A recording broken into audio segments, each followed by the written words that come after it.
Ladies and gentlemen, welcome to Sabado Session Podcast. Don't Was try that that. good? Was that good, Jurins? That was excellent, mate. Trust me, you were Let's born as a go. Brit. I actually have family there, so I was practicing. Oh, But nice, nice, nice. yeah, so ladies and gentlemen, we are joined by Jurins Kengamu, obviously a legend in the sport. And funny enough, he's been watching some of our podcasts. So we're gonna probably get into some, throwbacks about what we've said, maybe good or not about him. Obviously, the fans know we kind of just talk shit on here. So we're gonna see if he has any receipts for us. But you are currently a few weeks out from Sheffield. We're probably gonna post this in about 2 weeks or a week from recording. But right now you're what, 4 weeks out? Pretty much stuff. I'm not counting a four. I'm counting like pretty much like five, to be fair. So yeah, because the way my block runs, so yeah, I'm like 4.5. So yeah. Okay, so before we get into Sheffield and all that juicy stuff that we talked about, all the stuff that we've said about you or others, the rule change just dropped. Do you think that's going to affect Sheffield and the viewer experience? I think one of them was maybe I misread the rule, but something about the celebrations, right? And the belt and all that stuff. Do you think that's going to affect the viewer experience? Oh, 100%, 100%. Viewer experience, even the lifters as a whole. For me, when I try to watch some of the video in terms, especially I think the Europeans they release a very good reel on their page. If people can go and watch that, explaining these rule changes and about these things. But again, at the same time, I'm thinking, hang on, this is not even like a technical side of lift. This is just grown ass old people sitting in the room thinking, how can we ruin this sport again? Literally. Hmm. Because like the celebration thing, like you're telling me, I train, okay, some of us, prep Sheffield for like 10 weeks. Some people been prepping Sheffield since June when they qualify. They haven't had no mate for 6 months. They've been putting the work in. On that last deadlift, where that person hit that last deadlift, are you telling this person, oh, hold your emotion, don't celebrate, got in the background and scream? Are you mad? Look, it's not gonna happen. Right? If I'm gonna get those reds on the platform, I'm in Britain. I don't give a fuck. Give me those reds. That's it. Yeah. I'm saying it right here. How does that No, I work? I feel guess you. would the jury try to take it away? Like if you celebrate too hard, the jury's gonna Yep, overturn it? yep, That's insane. Because I was gonna yep. say you could at least wait till you get the white lights and then you go crazy. But then if the jury Yeah, could just go and the overturn it jury. after, Yeah, yeah, yeah. yeah. What do you guys think? Is that even fair? I'm talking about no as a viewer experience, right? Forget about the viewer experience. You as a lifter, you know what I mean? You've been told do not celebrate your lift. Do Oh you know yeah, what I mean? no, because we are competing in March. We all have Canadian nationals, and Mhm. I know even if I go under what I'm expecting of myself, I'm celebrating. Like there's no like you said, I haven't competed for a year because of injury, and so if I come back Mhm. and do anything at all, really, I'm celebrating. I'm gonna be Yeah. happy. Give me the right. Give me the lads, mate. Give me that. If you leave, give me the lads. At least it's my PR for my training, innit? For my block.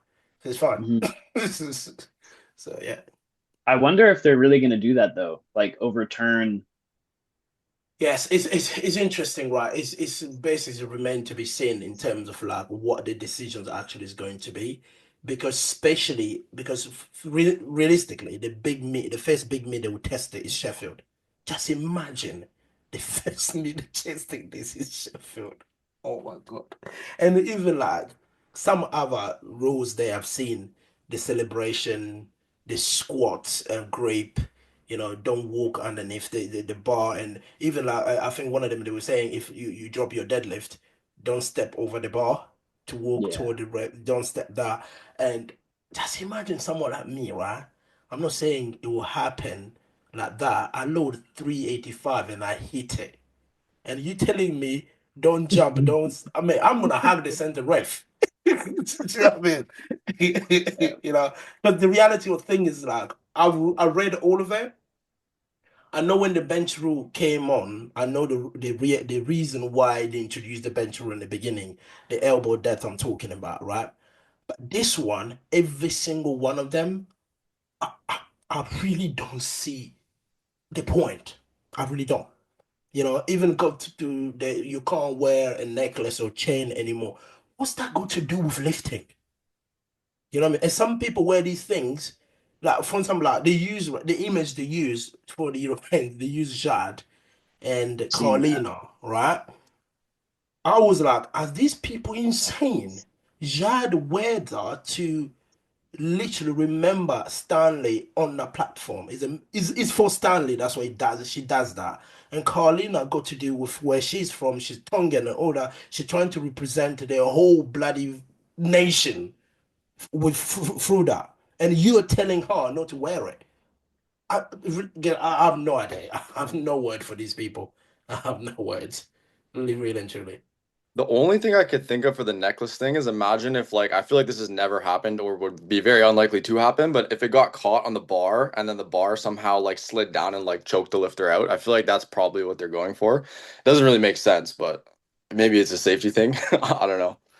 But we haven't had no. I mean, powerlifting's been. I mean, look. I can't go back to powerlifting in the 80s and 70s and 90s. Well, I can't. I'm sorry. I can't. I can't remember powerlifting. Like Ed Cohen, I don't know powerlifting back then. I only know them now, right?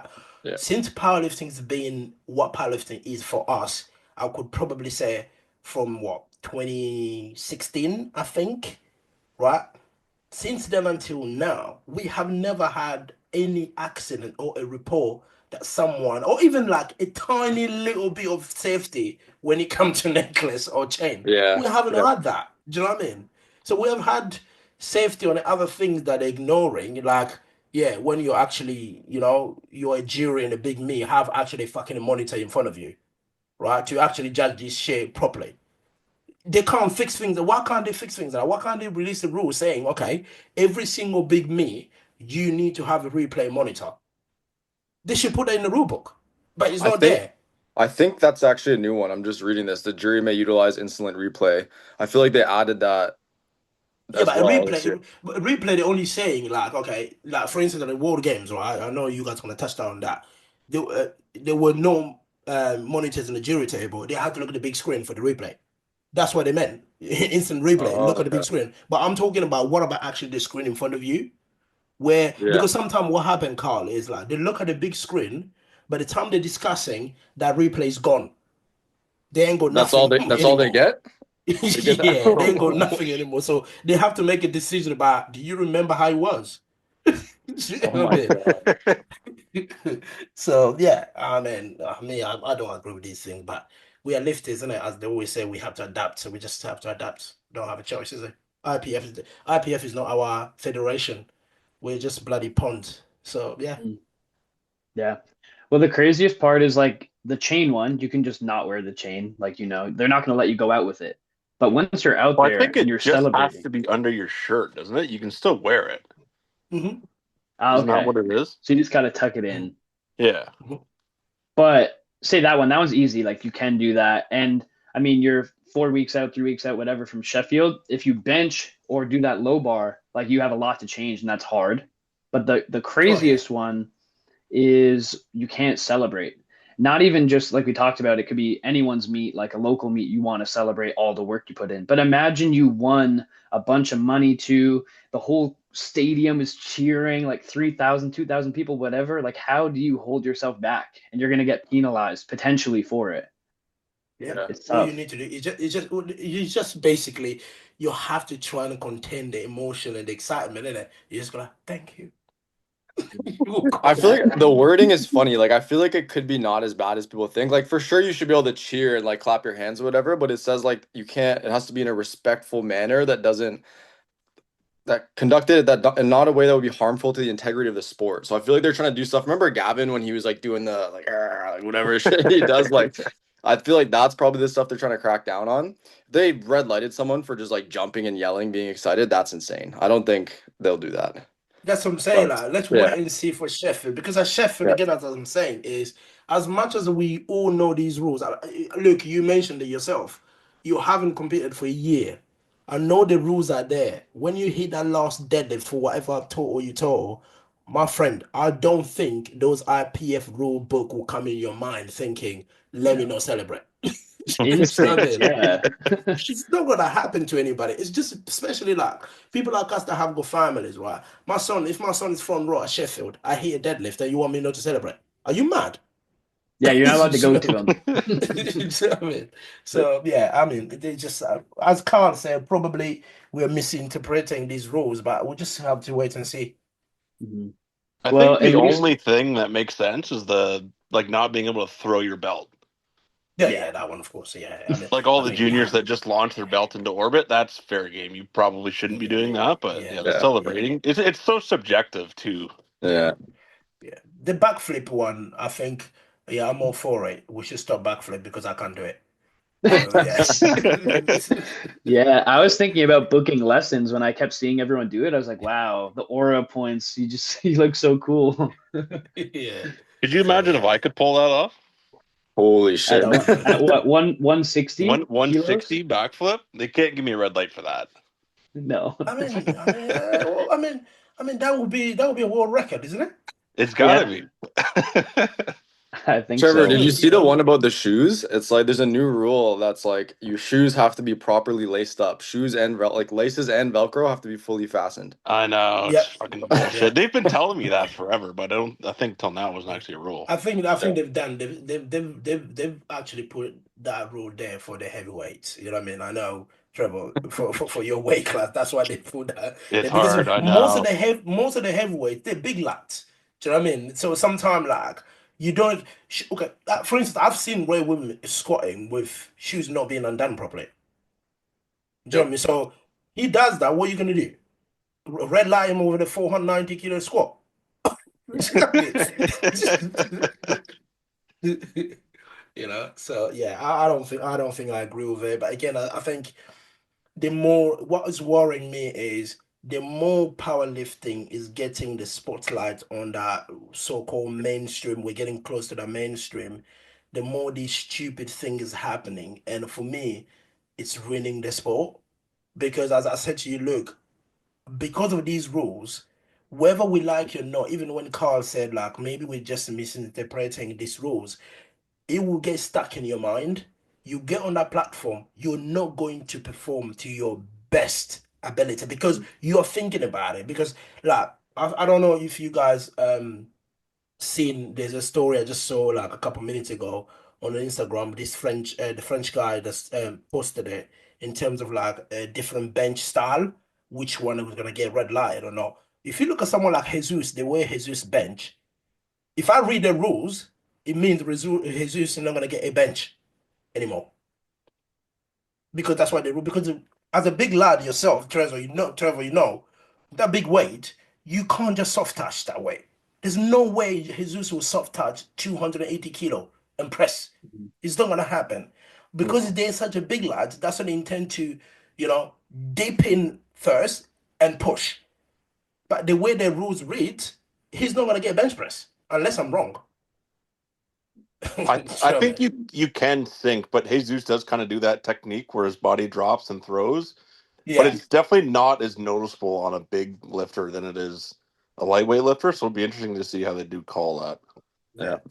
So That's yeah. one of the weirdest ones when in terms of wording because it says utilizing upper body thrust to initiate upper movement of the bar from the chest. So I feel like that could be interpreted so many ways. But I think a Mhm. really good example is Alba. Like, have you seen Alba's bench where she sinks it a lot and then she'll get the press command and then puffs her ribcage back up and then presses it. So I feel like Yeah. that's what they're trying to crack down on.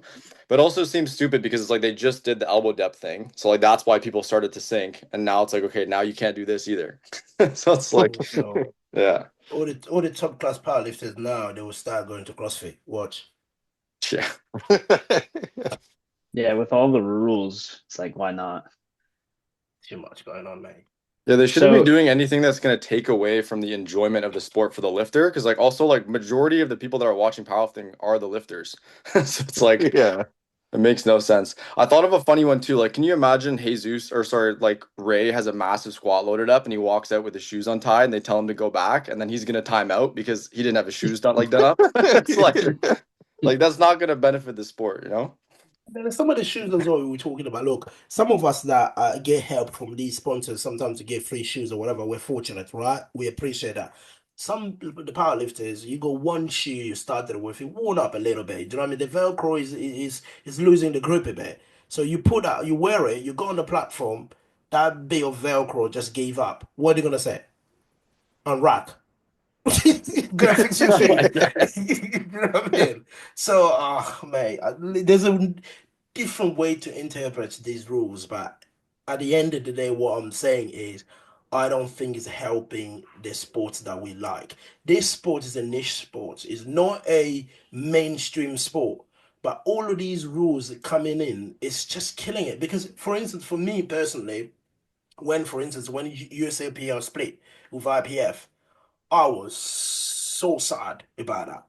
It's because I'm thinking, hang on, we are one sport. We're literally trying to get on the side that people to recognize that we are powerlifter. I know we call ourselves athletes, but are we actually athletes? Are we? Because people out there, they don't know us. Do you know what I mean? The majority of the entire world don't know us. It's only between us that we know each other. So all these rules, splits, and all of that is just killing this. You know what I mean? All the hard work like some of us are doing on the podcast, on the platform, and volunteering on the left, right, and center. But the top people at the top, they're just bloody killing it. You Yep. know? And the thing is, if we do want to make it more mainstream, I feel like the stuff that does go viral is like the Jonathan Keiko stuff, where he's like eyeing Gavin as he's coming off, like the actual personality, or people freaking out and like doing big celebrations. So they're just taking the personality out of the sport, which is just gonna Mm. stop it from going mainstream, right? Mhm. Makes no sense. The good thing is though they have overruled like that stiff sleeve ban. So I think when people ride enough and when it affects the sport, they could potentially just overrule that and go back to normal. Did they Yeah, they overrule the did. stiff sleeve ban, or is No, it just? I thought they put in that no. people can help put the sleeves on now.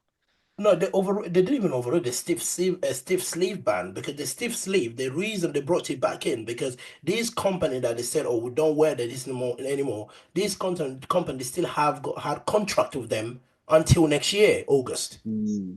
You know what I mean? So Okay. this company went to them and said, hang on, you guys are banning this, but you just approved this. We have a contract with you lot. So what's happening? That's why they have to go back to in the word. But what's gonna happen is interesting to see in 2020, this year in August, what's gonna happen to the stiff slave. Because that year it will run out for this year. Do you know what I mean? And then now, as you say, Carl, there's a rule now saying someone can help you with your sleeves.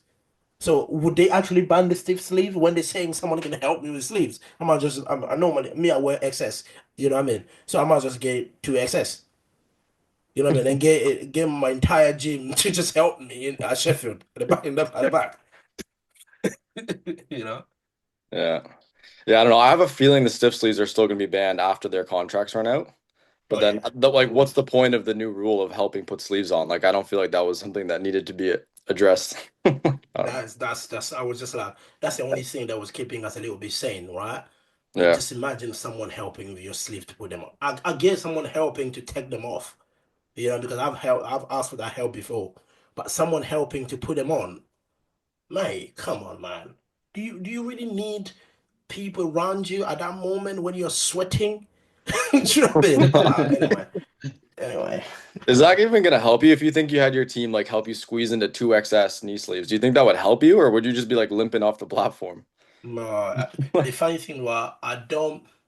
One of the things that effed up my performance in 2023's motor, the sleeves was one of them. But we Oh. don't like talking about it, so let's move on. Anyway. Like they were too small, like too tight. So I got a brand new pair because I didn't have my pair. I got a brand new pair of XS in mortar, and you know how the heat is in the mortar, and plus I went through a long period of time of having water and all that because I had to make weight.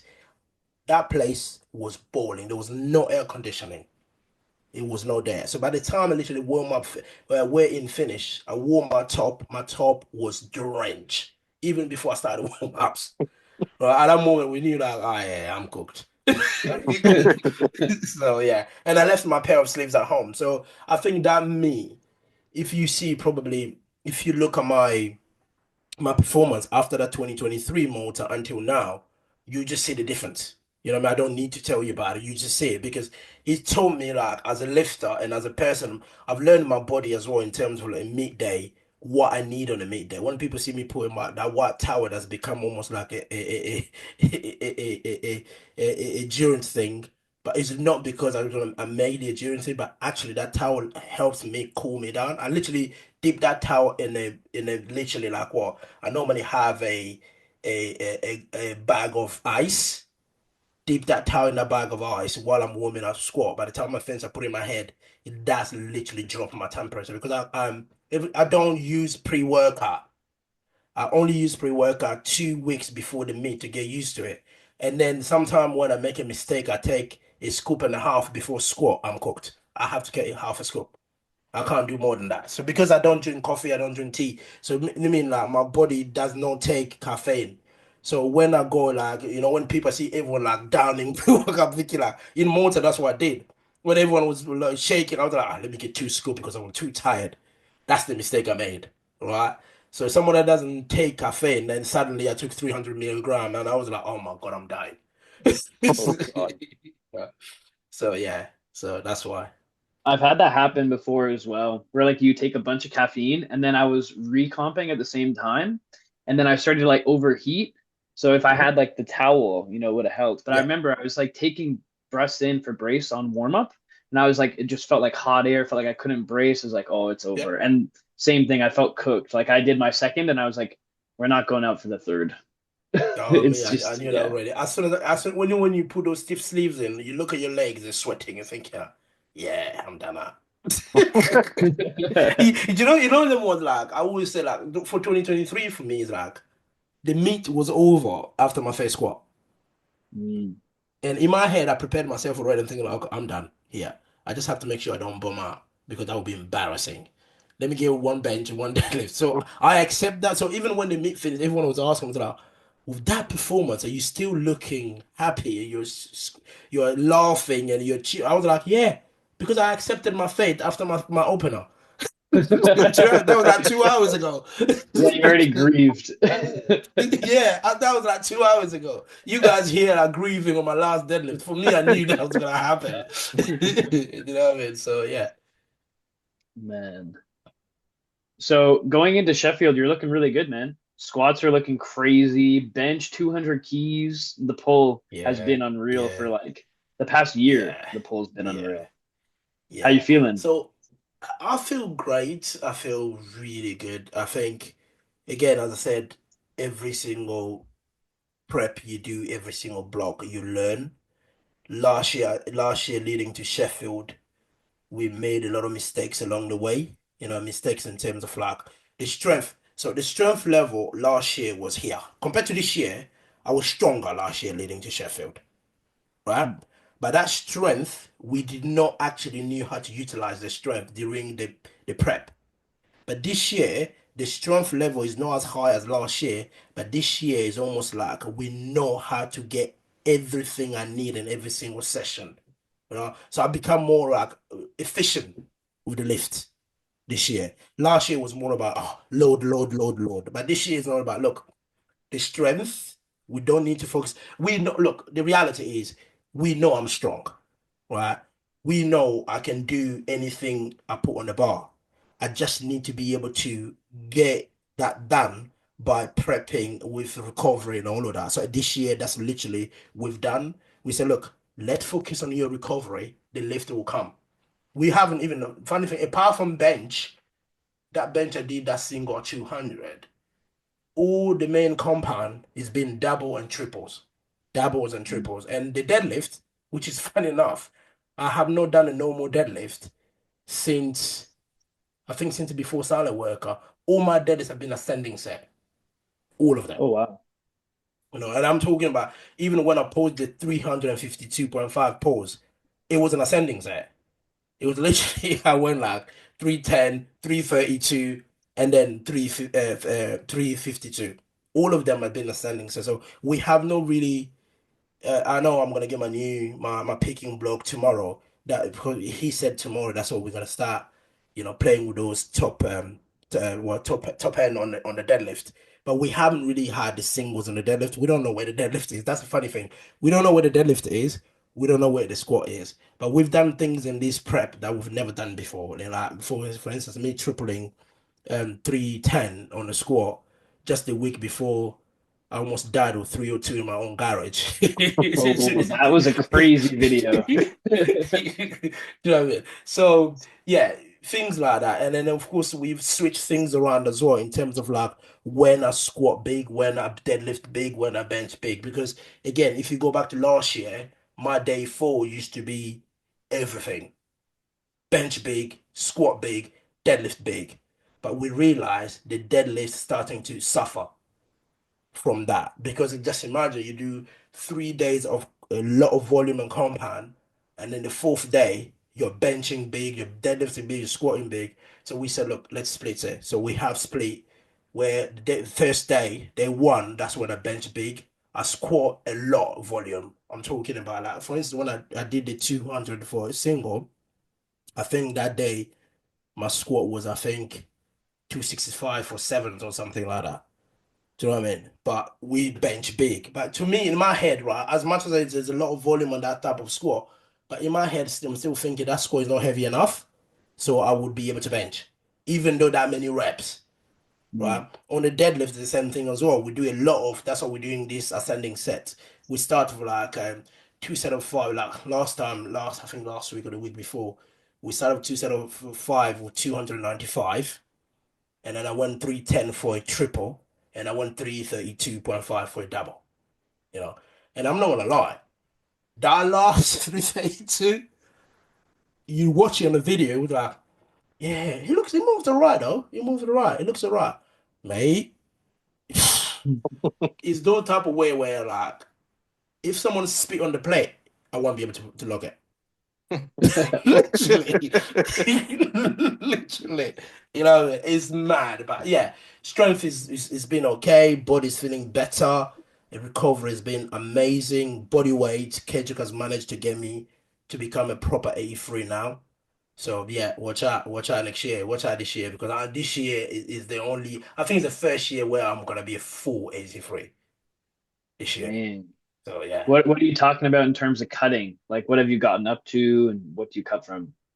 So I'm 86.3.4, and this morning. Last week I was hovering around at 85.7. So this is the first time where literally I got that consistent 86.4.5. The consistency is going there. So yeah, because we have never had this consistency. So and it's helping in terms of like recovery as well. So yeah, that's where I am. So I mean, hopefully, fingers crossed I don't go to 85 because the peak is going to be amazing. So yeah. Yeah. I remember before you used to be really light, and I think you were talking about maybe been a while ago that you weren't kind of like Perk because we just had Perk on the podcast. He was talking about how he didn't really Mm-mm. care too much about nutrition and accessories for you Yeah. too, right? Yeah. So for me, start powerlifting in 2000 February 2016, right? Until 2022, after South Africa, when I came back from South Africa, after of course meeting all the Kedrick and everyone else in South Africa, when I came back from South Africa, that's when we realized you can actually be a world champion if you take this shit seriously. Because for me, powerlifting was like, it's just, even until now, it's still like, it's just a hobby, right? When I go on with my life and all of that things get hard, I lock myself in my garage and just kill myself in my way. Do you know what I mean? That's what powerlifting is for me, right? And I love it because it kept me giving me that discipline. But at the same time, I still only give like 5-10% of my time on powerlifting. This is what hence why whether I win or lose, I don't give a fuck. I don't give a fuck. Do you know what I mean?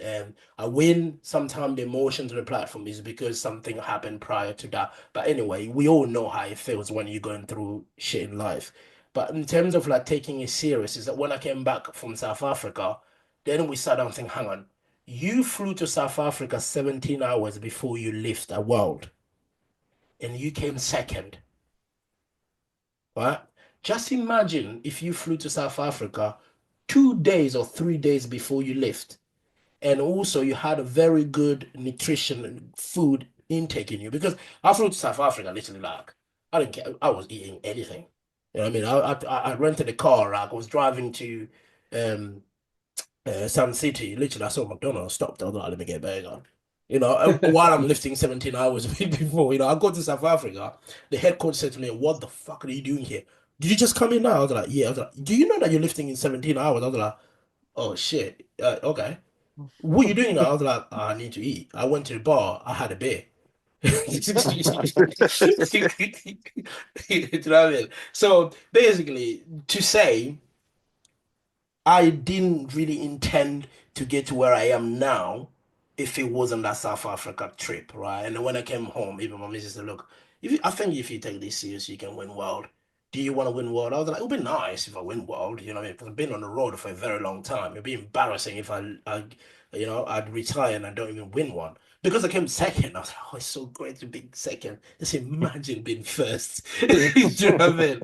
So yeah, that's when I started taking it serious. I think I had Kendrick in, and Kendrick started helping me as well. He was an amazing friend, to be honest. After I came back from South Africa, every week, even I was not his client at all, but he saw potential. He was like, "Look, I know if you get your nutrition right, you will win world. You will in the next 2 years, you'll be a world champion." I was like, "Oh, cool. Let's give this shit a trial, innit? I'll give you until the Europeans. If it goes shit, I'll fire you. So let's see how it goes." You let him know ahead of time? Yeah, yeah. I said, "Let's go. Let's go until the Europeans. So if I win the Europeans or I do really well at the Europeans, we will carry on. If not, then you can fuck off."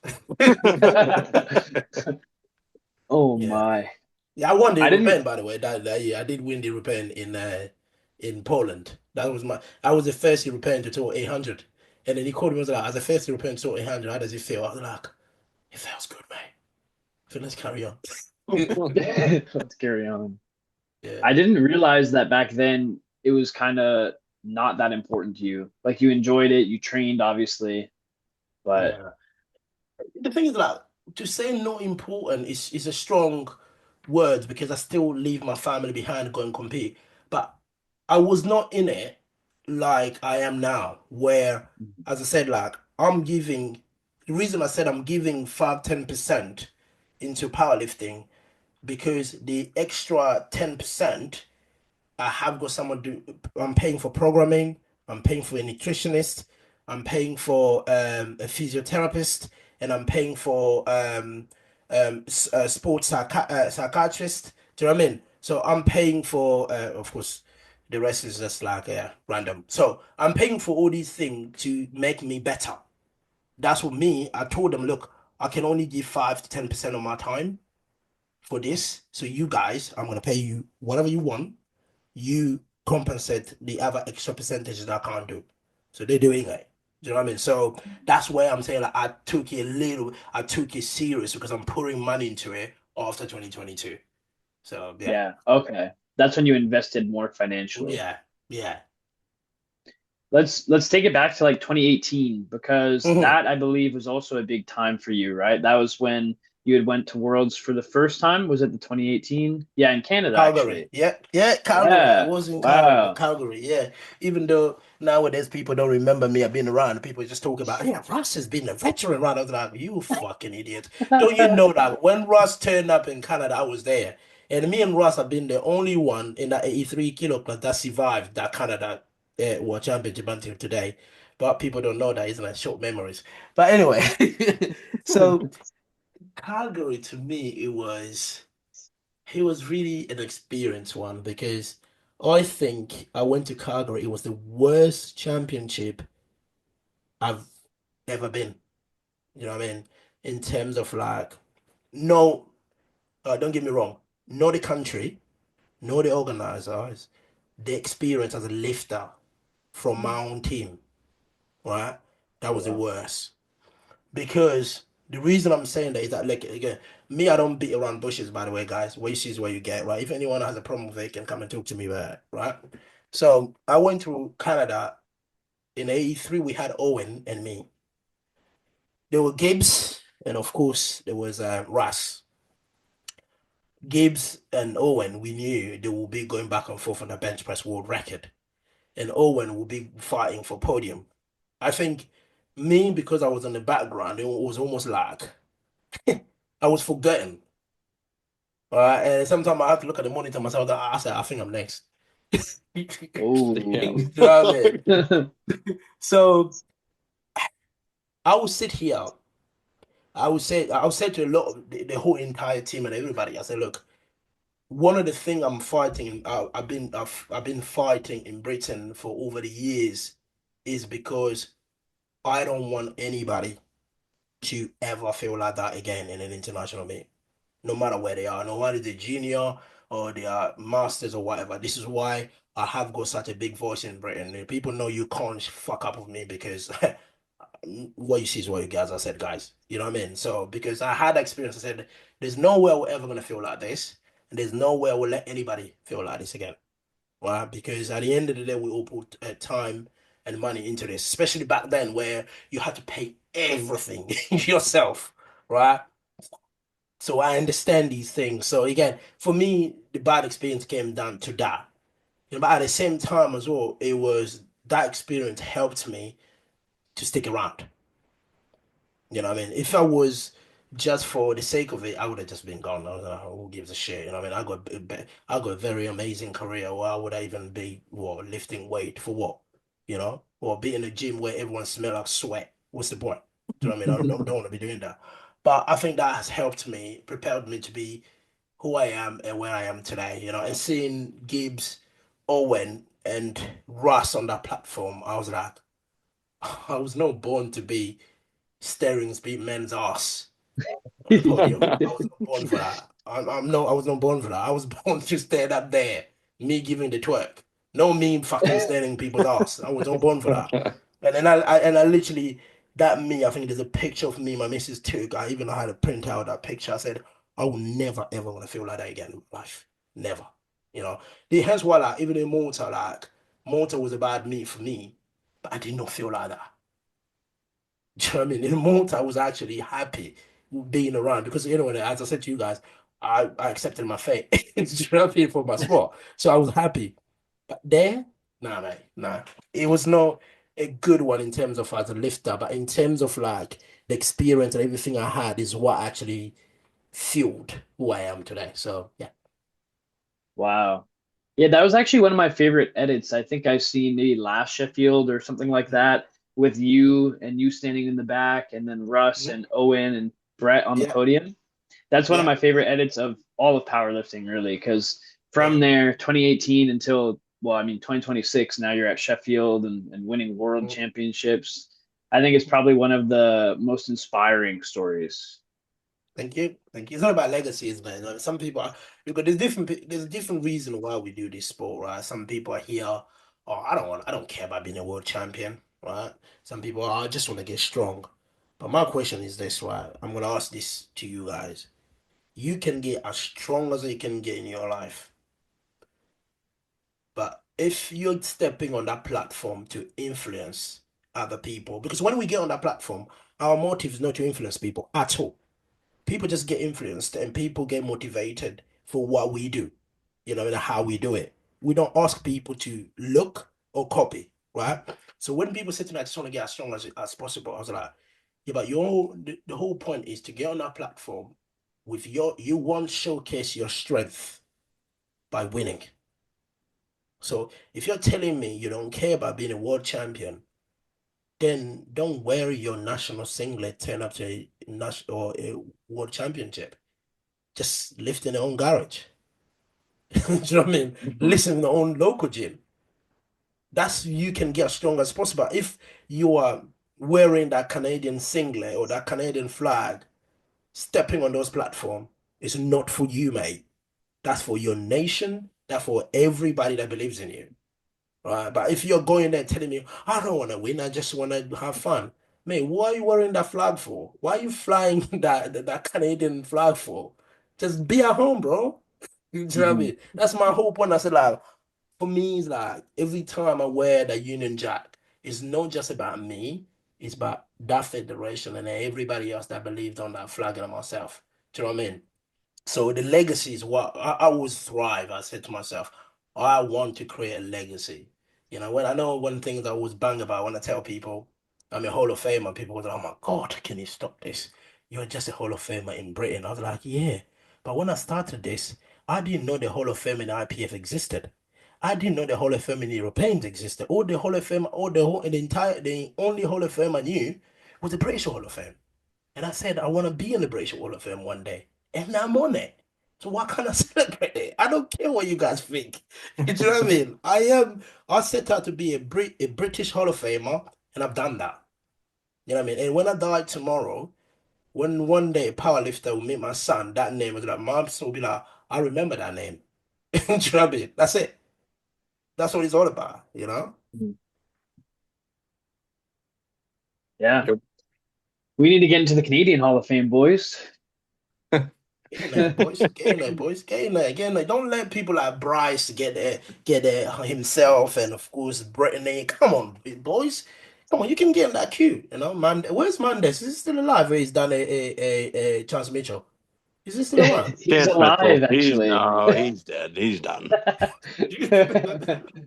He's trying. He's 10 weeks Ah, out from nationals, and he's getting a little he better need now. Like no, he if need to he try because I owe him a beat because there's no way I can forget 2023, mate. I can't forget 2023. I Well, owe him a that's when beat. he I can't know. podiumed, right? Yeah, that's when he put him. That's when he said, I got 800, what, 800 pound deadlift. I don't care about strategy, but I got 800 pound pull. And he proved it. His Oh, 800 pound pull got him on the podium. Do you know what the I I mean? don't need the tactical advantage. I deadlift 800 pounds. Exactly. Yeah, yeah. Yeah. Yeah. So yeah. Yeah, So yeah, I now can't. everyone and their mother deadlifts 800 pounds. So Yeah. it's 800 interesting. pound pull. Like, as a 60, as a 83 now. If you put 800 pound, I don't even think you're gonna celebrate. Unless, of course, unless you win world, unless you win world with it. Yeah. Otherwise, you're oh just gonna be yeah. like, huh, okay. Yeah, now that's a good second attempt, I Yeah. guess. Oh, 100%. Yeah. 100%. And the way fucking things are going, right? 2026, 2027, 800 pound. I mean, Anna made an opener already. I can't even talk about it. It is an opener. So let's move on. This Anna's going 93, I think, right? Yeah, he's gone. He's Anna's gone done, yeah. 93. He's on. Okay. Yeah, he's gone 93. Yeah, it's good for Okay. him, though. It's good for him, man. Because I always wanted. I always and I still want that guy because I know his ceiling, right, when it comes to that pool, he's unlimited. I know people made him a meme out of all these things, these attempts that he takes on a platform, whatever. People say, "Oh, can you just get third?" But the reality is, we saw at the World Games when he had to pull three pulls. And we saw that third. The way you pulled that third, we all literally went out like, yeah, you could have put another 10, 15 there. Mhm. You know what I mean? So you just need that little bit of a strategy how to get a third. He will get it. And as a 93, oh God. I know people are talking about the battle of 93. People are not mentioning Anna and all of that. People just thinking, oh yeah, this person. I said, do you guys realize if Anna can score 310 kilo, he can bench 170. You guys are cooked. You know, people are. Hey, I was like, he's the only 93 that can pull 400 kilos. You know what I mean? I know as an 83, you couldn't get him, but look at the 400, the few 400 attempted as an 83. Some of them came out. Mhm. You know he what I mean? he Some of them has came out. pulled what 385, I think. Yeah, yeah. That's more than the 93 world record No, already, isn't it? he's pulled okay. He's pulled 390 in the gym. Jesus. You know what I mean? I And think just the way imagine. he's built too, like getting heavier, won't affect him. Where I think someone like Nick Manders going up, I don't think his deadlift would really go up. It might even go down. Yeah, yeah. But the thing is like what I'm saying here, I'm not even saying for him to pull 410, 405. I'm just saying 400 kilos.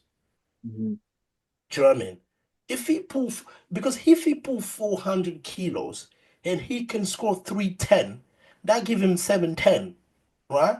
And then he can work on that chest of his to bench. Hopefully, he can bench 190 one day in 2 years' time. And then these man Yeah. will be feeling like, Yeah. yeah, I mean, and I can load anything on that pole. You know what I mean? It is You so know? hard because even if you add those numbers, like say he benches 190, that gets him to Mhm. the 900 kilo total, which is nuts. But Yeah. like now these guys are going to be totaling like 950. Yeah, It's but the like you thing is can, that look, I know they're talking about 950, right? yeah. I've heard it all. We've all heard it before. We've heard it all before. Look, Ross going to NAPF, he was talking about 930, 940. Some people in some social media panels, you know what I mean? Some of the best pages that you guys follow, they were talking about potentially 950.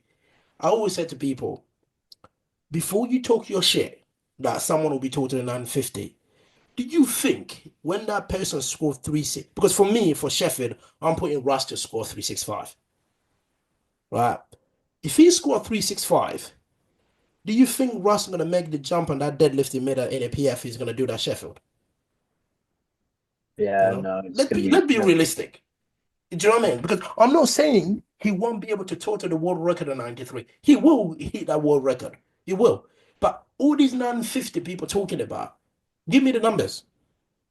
Yeah, I feel like it's Is Russ? always whatever they say, subtract 20, right? I feel like that's what they Or do that. So Yeah, 30. that's so Didn't exactly. Gavin say 975 or something Yeah, but Gavin ridiculous? even said a Gavin's thousand. Like well, that's Gavin said 1,000 and yeah. 975. And I love Gavin, right? He's a little bro. I love Gavin to be. But when he was talking about it, I was thinking, like, Gavin, can you pull 370? Yeah, not yet. Yeah, do you know what I Like, mean? So when you start putting these numbers there, people start thinking, oh shit, yeah, I would actually need to pull 370 for that. I was like, Yeah. yeah, can you pull 370? it would be more. Like, he's only totaled 901 time, isn't he? And then he just went straight to a 901. grand. Yeah. So 901. the Yeah, thing is like because I think one of the things I'm seeing in powerlifting, I don't know guys across the board if you guys have seen it as well. If one weight class there's a someone that is a freak, does something, the rest of the weight class, they have got this lingo. Oh yeah, we can do this too, we can do that too. No, mate. We are all built different. You know what I mean? When God created us, each individual, we are not the same, right? Like for instance, like Joey B hit what 904, right? People say, oh, Joey hit 904 in the PPA, and Ivanka, sorry. People say, oh yeah, I think Joey B in total more than the 93. I said, okay, let's run the numbers, mate. Can Joey B score 320? Right? not yet. Can Joey B score bench 225? Can Joey B pull 390? Right? Because people will say to me, okay, yes, he can't do it. I said, yeah, I'm not saying he would never want to do it. He would be able to do it. If there will be an 83, that will be chasing the 93 totals or world record. It's him. He has that potential. But at the same time as well, you need to see the way the person is built. Joey B has got more on his. If he can build legs, that man can score anything because he's strong. We know it, right?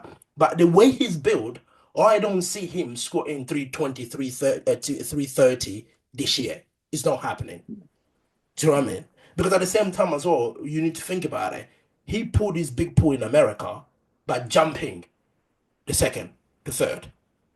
At World, he had to pull 3 deadlifts. What did he pull? 372.5. Do you know what I mean? So that's what my head I'm thinking. Like, Sheffield is probably going to for the world record with the 380. So he will need to pace himself through the 380, which will be possible. But when people are talking about 920, 930, I'm thinking like, bro, can you just get the kid breathe? Let him enjoy his 910 or 915.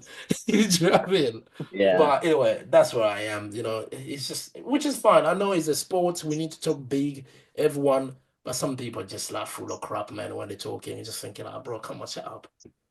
You know what I yeah, mean? Please. I think the way it is though is if you say a certain number that's like less, for example, is like you're almost limiting yourself to that number. So at least if you say something higher, it's like the possibility in your mind and your brain is there, right? You'll probably do 20 kilos less.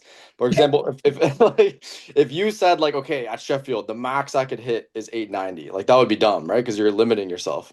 Versus if you're like, okay, if everything goes perfect, I could hit 915. But then even if you fall a bit No, short of that, I would never gonna say that, Carl. If you know me, you know it. Do you know what I yeah, mean? The yeah. funny thing is like when I went to the World Games, I remember me and Christian sat there. My coach, Christian, was like, okay, what do we need at the World Games? I was like, yeah, we probably need 850. because we didn't pick for it. We did not pick for Mm. it. That's it. I was like, look, literally like 4 days ago, I just did a triple with 295. Do you know what I mean? So 850, that's what we need. Maybe if we push 855. But I don't think I got to hit a PR for me to win the World Games. 850, I think we want to make me win the World Game because it's not about talking about GR. I said 850, I think will be enough. But even though we had a 5 men, when we start lifting, I just like, nah, man, fuck that shit. Let's go. Do you know what I mean? So yeah, but I think me, I've always been. I know people don't like when I say this. People always say like, "You're always been so humble," but I think I've always been realistic with things, right? I've always been. I know I'm capable of a 900 kilos. I know I'm capable of that, and I know everything I'm doing. If I prep well, the recovery is there. There should not be no question why I should not be hitting that number. But I'm not gonna come here and tell you I'm gonna be hitting 910, 905. Are you Mhm. crazy? Do you know why do I need to hit 910? Hold on, hear me out. You No, said 385 pull, right? At the beginning of the podcast about something? no. I said, I literally said, Hypothetically. I said, yes, if I hit 385, you don't want me to celebrate. Oh, Basically, okay, okay. the reason I said that because the world record is around that, isn't it? No, sorry, Three 380. Let me put it 380. down. 380.5, that would be the world record. That's what I said. But the pool I'm prepping for Sheffield, hopefully, we should be able to pull around 370, 75. So we should be able to be around that. So that's not even there. If That's you're not even loading 377, you got to put on 380.5. Come on. That's great. Now, it all depend where I'm gonna end up. Yeah. If I need things with me is like if I need 360, I'll pull 360. If I need 370, I'll load 370. I'm not gonna load anymore. Right? But if I need 377.5, as you said, then I'll be like, if you don't load 380.5, I might just go home. Yeah. You know what I mean? Yeah. So yeah, that's how I work. So yeah. Yeah, I think that's the right mindset to have. Like, I feel like different things work for different people. Like, sometimes if you go into a meet and you don't have these crazy expectations, I feel like you're more likely to make more attempts, right? But what about these crazy expectations? Let's just say you have this crazy expectation to go there and hit like Gavin said, 1,000 kilo. My man goes there and hit 895. All right. Yeah. Yeah. You don't even get you don't even get to Yeah. 900. You do Yeah. 895. So how much of that is going to affect you going forward? Especially when you come to podcasts like you guys, you boys, you'll be like, hey, Gavin, how's that 1,000 going? Do Yeah. you know what I mean? So it's almost like it has got its positives, it has got its negatives at the same time. But again, at the same time, I think Ryan always said this like in KOTL, we are a sport. People need to start talking big, which I understand, right? And plus is the American mindset as well, which is helping powerlifting because these guys are coming and talking from their chest, and it's good for the sport. It's very, very good. And the reality of things we can't hide away from them. So they've been brilliant. So yeah, Yeah. the bigger the talk, the better for us. Yeah, I think the big thing is like when you do say something and back it up, like that's like I remember when the American Nationals was happening and Joe B was coming in saying he was going to do 900, and then as it was unfolding with Taylor there too, I was like, okay, this is they're actually showing up like exactly how they said, right? So that's what makes it good. If people keep saying this stuff and then falling short, then it's like, okay, now I'm not going to buy anything you say, right? Mhm. But So the thing is as well for Joey B, right? One thing I like about him, he said to you, "I'm gonna do 900." Then he showed you the training that he did 900 in training. yeah, Do you know what I yeah, mean? For yeah, for me, when I'm sitting, why would I not believe him? He just did an SPD there 900, and that yeah. he's like what 3 4 weeks out. So if you take a little bit of break and a little bit of taper, of course he's gonna get 900 on the platform, and he did that. Do you know what I mean? For me, the ones that I sit back, I'm thinking, kid, please shut up. Is when someone comes to me, like for instance, if Joey B come to me now, yeah, Sheffield, I'm gonna hit 930, 940. I'll be like, bro, I'm not lifting anymore. I'm gonna watch you do it. Take my check. I will watch you do it. This is what I mean. But Yeah. I'm not saying it doesn't have the potential to do it. It has. But the reality is thinking like, okay, because one thing about I don't know what you guys think. I'm gonna ask you guys this. What's your view in terms of these juniors rates of progression or recovery. What's your view on it? Because people intend to lean into the junior youthness, believing these youth are the ones that will overtake everybody out there. They will do things that has never been done before. But at the same time, we have go Onk Russ. He's still at the top. You know, soon to be Onk Jesus. Still at the top.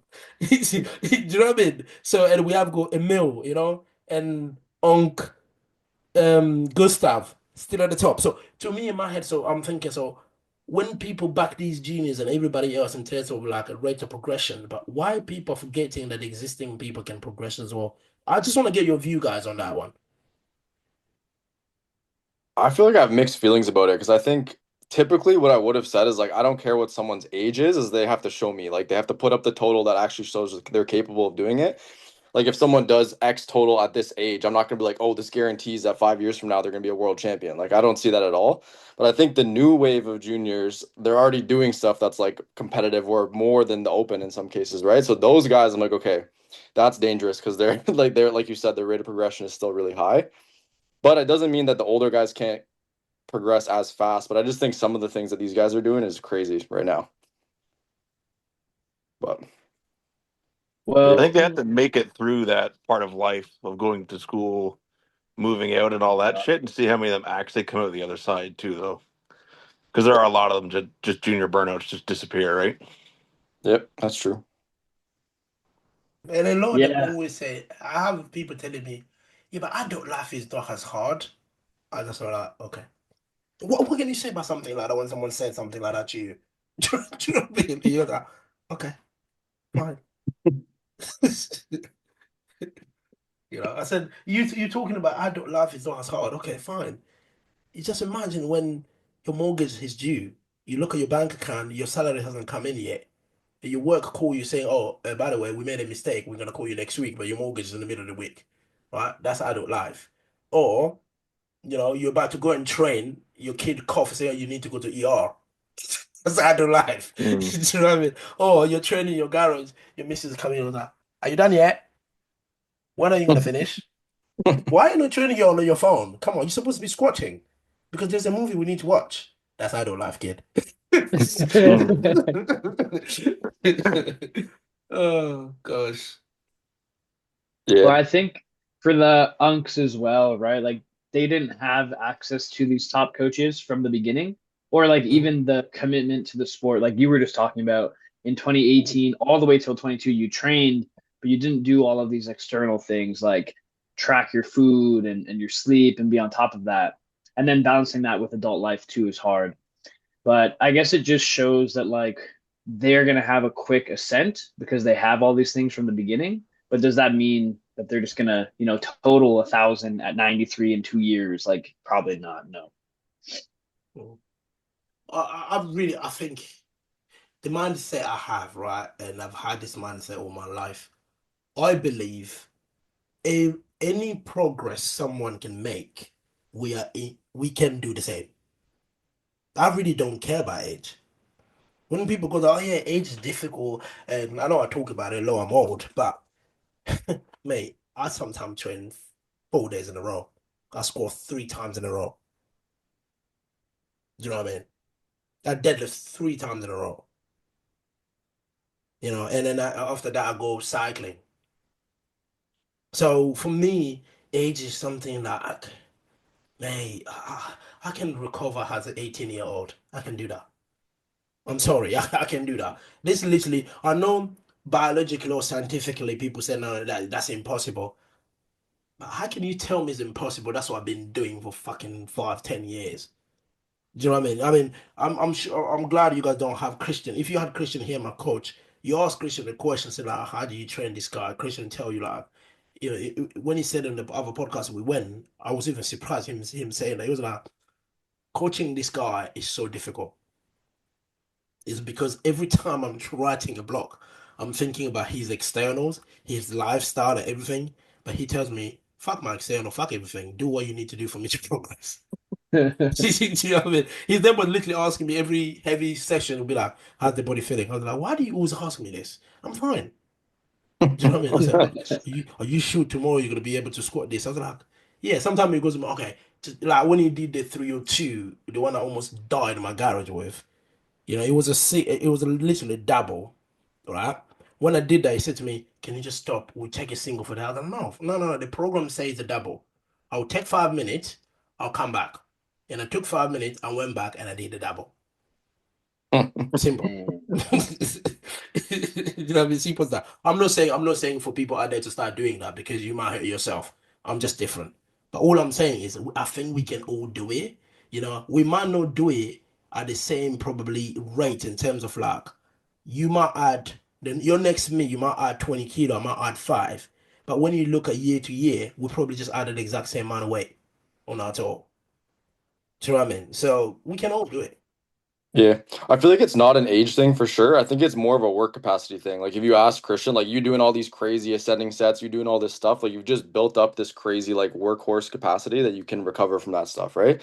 So I don't think it's necessarily age, but it's also genetics are a huge factor too. Like not everyone can handle that much, right? I mean, yeah, I Yeah. mean, I'm not like more that believes in 6 out of 10 genetic, even though he can get on the platform tomorrow to do bodybuilding. But anyway, Yeah, for me, bodybuilder. yeah, for me, like I'm blessed with my genetics, and I'm not gonna lie because what things that oh God, things I do in training, right? There's not any RPF or powerlifter out there I've heard talking about the program that they do it. Sometimes I listen to some of the top class lifters while these people they call themselves elite. I'll go to Christian. I was like, Christian, how come these people doing this? How come I don't do that? Christian was like, because you're different, mate.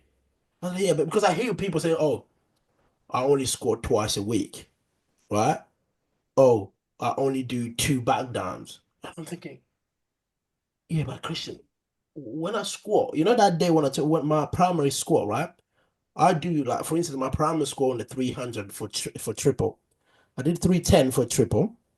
My back down was two sets of 280 for double, right? And another back down, I went down to 260.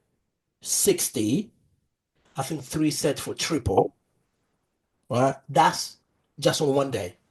So when I hear people thinking, oh yeah, I only got two back down, three, I'm thinking like, no, you should be doing it. And then because I've trained with some of the people that you guys follow, these influencers, especially in Britain, right?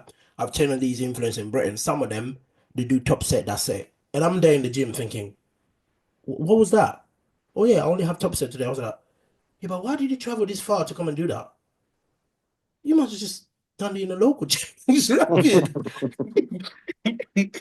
You know? The But yeah, worst that's is those that's people though that do like very little workload. Like you have your workout that's like a 5 by 10 on squat with 265. And then yeah. you have your other guy that does a top set and one back down, but then he squats the same as you top end for some reason. You're like, what the hell is going I know, I on? know. Oh, I agree with you. I know, I've Yeah, seen it. And I'm yeah, thinking like, how are you that good yeah, doing that? And I'm this bad at doing all of this work. yeah. You know what I mean? Or like, do you see Russ just did 315 for seven? Like, what in the Yeah. world is Yeah, that? Like, that makes that hurt. absolute, yeah. But Makes, because if someone did 315 for seven, that person must be scoring 380. yeah, No? Because that's what Anatoly does. yeah, Yeah. yeah. You know what I mean? So I mean, Yeah, everyone's it's different. crazy. Like some people could No, just yeah, do 100%. crazy amount of work. Some people could do crazy rep sets, but like it just Yeah. everyone's like 1 RM will be different from that. Yeah, I wish my one was more work I do, the stronger I get, but unfortunately, it doesn't work like that for me. So yeah. Well, actually, I was gonna bring that up because like think like Oh, someone like mate. you is very different than Joe, right? Because like you brought up Joe B, like he'll say I'm gonna do 900, but then he does it in the gym. Like that's very rare. Most people won't do that, right? Like if you want to do 900 going into Sheffield, like you don't have to total 900 in your training block going into it, right? So that's why people are like really different like that too. Like you could probably total, I don't know what, 860 in the gym and then show up and still hit 900 or something like that. So Yes. So the thing is, for me, I think since, of course, as I said earlier, especially since I started working with Christian, the taper and the midday, we gain a lot of kilos. You know, like for instance, last year Sheffield. Oh, we were going to be Ross. If those that way thing did not happen in the background, bro, we would have crushed it. Because last year Sheffield, that's why I said like I was stronger is because during those last two block, we did like 875 or 877, something like that. Do you know what I mean? So again, these are one of the mistakes that we made as well, pushing that hard. But we realized I don't, as a lifter, I don't need to hit a 50, a 60 for me to get another 20, 30 kilo. Because leading to China, I think the heaviest SPD, if we're talking about SPD, the heaviest we did, I think was 810 or 815. That's the heaviest Oh wow. SPD, right? But in terms of the weekly total that people nowadays are using, the top three of the weekly, I think the heaviest we did, I think was 835 or 32, something like that. But in China, we hit 72.5. Do you know Yeah, what I mean? so So like 40 we've kilos learned, more. yeah, we've Yeah. learned I don't need to do that because especially with my especially with my squat, that's the only lift that's been stuck is my score. I know I score over 300, 310. People think, oh, that's a lot of weight. But for me, as a squatter, as someone that's very strong at squatter, my score has been stuck for the past 2 years. Hasn't been going anywhere. It's still that range of, because I scored a 310.5 in 2013. Sorry, 2023. I was about to say I was what? confused for a So, second. I sorry, was like, no oh god. 2013. Yeah, I wasn't even lifting in 2013. 2023, I scored a 310.5 at the British. Right, when you think about it now, I should be scoring 340 now. You know what I mean? So my squat is the only thing that is stuck, but my deadlift has blown, and my bench press, my bench press is getting ahead of my deadlift in terms of like progression. So I yeah, think I've seen a few of your preps where like maybe like 2023, 2024, where you'd hit like 315 plus in the gym on the squat, and then like at the platform it just wouldn't show up, yeah, right? So yeah, that's yeah, what you guys have learned, right? Like going too yeah, heavy at that top end is just probably not needed for your yeah, squat. yeah, yeah. No, no, especially when we do them like. Because at the end of the day, you still need recovery, right? Mm. So when you get in a 315 score like 10 days before you lift, and still there's a bigger deadlift you need to do. And the way I do my deadlift, I don't focus on the top end single, I do double. If you load, fun enough, the 360 I put in China. You load that 360 today, you said to me, can you do for a double? I will do it. Yeah. But the next meet, you tell me full 370, I will die with it. Do you know what I mean? Literally. So this one we learned is that look, the strength is there to do anything you want, right? I mean, even the one that did the 310 for triple, I wanted to load 320. It's just like because like of course when I did the British, one thing like of course many people don't know outside the UK outside of my bubble. At the British, I went there, I did my opener squats. One in the background, my phone rang, pick up, they told me your nan died. I was like, really?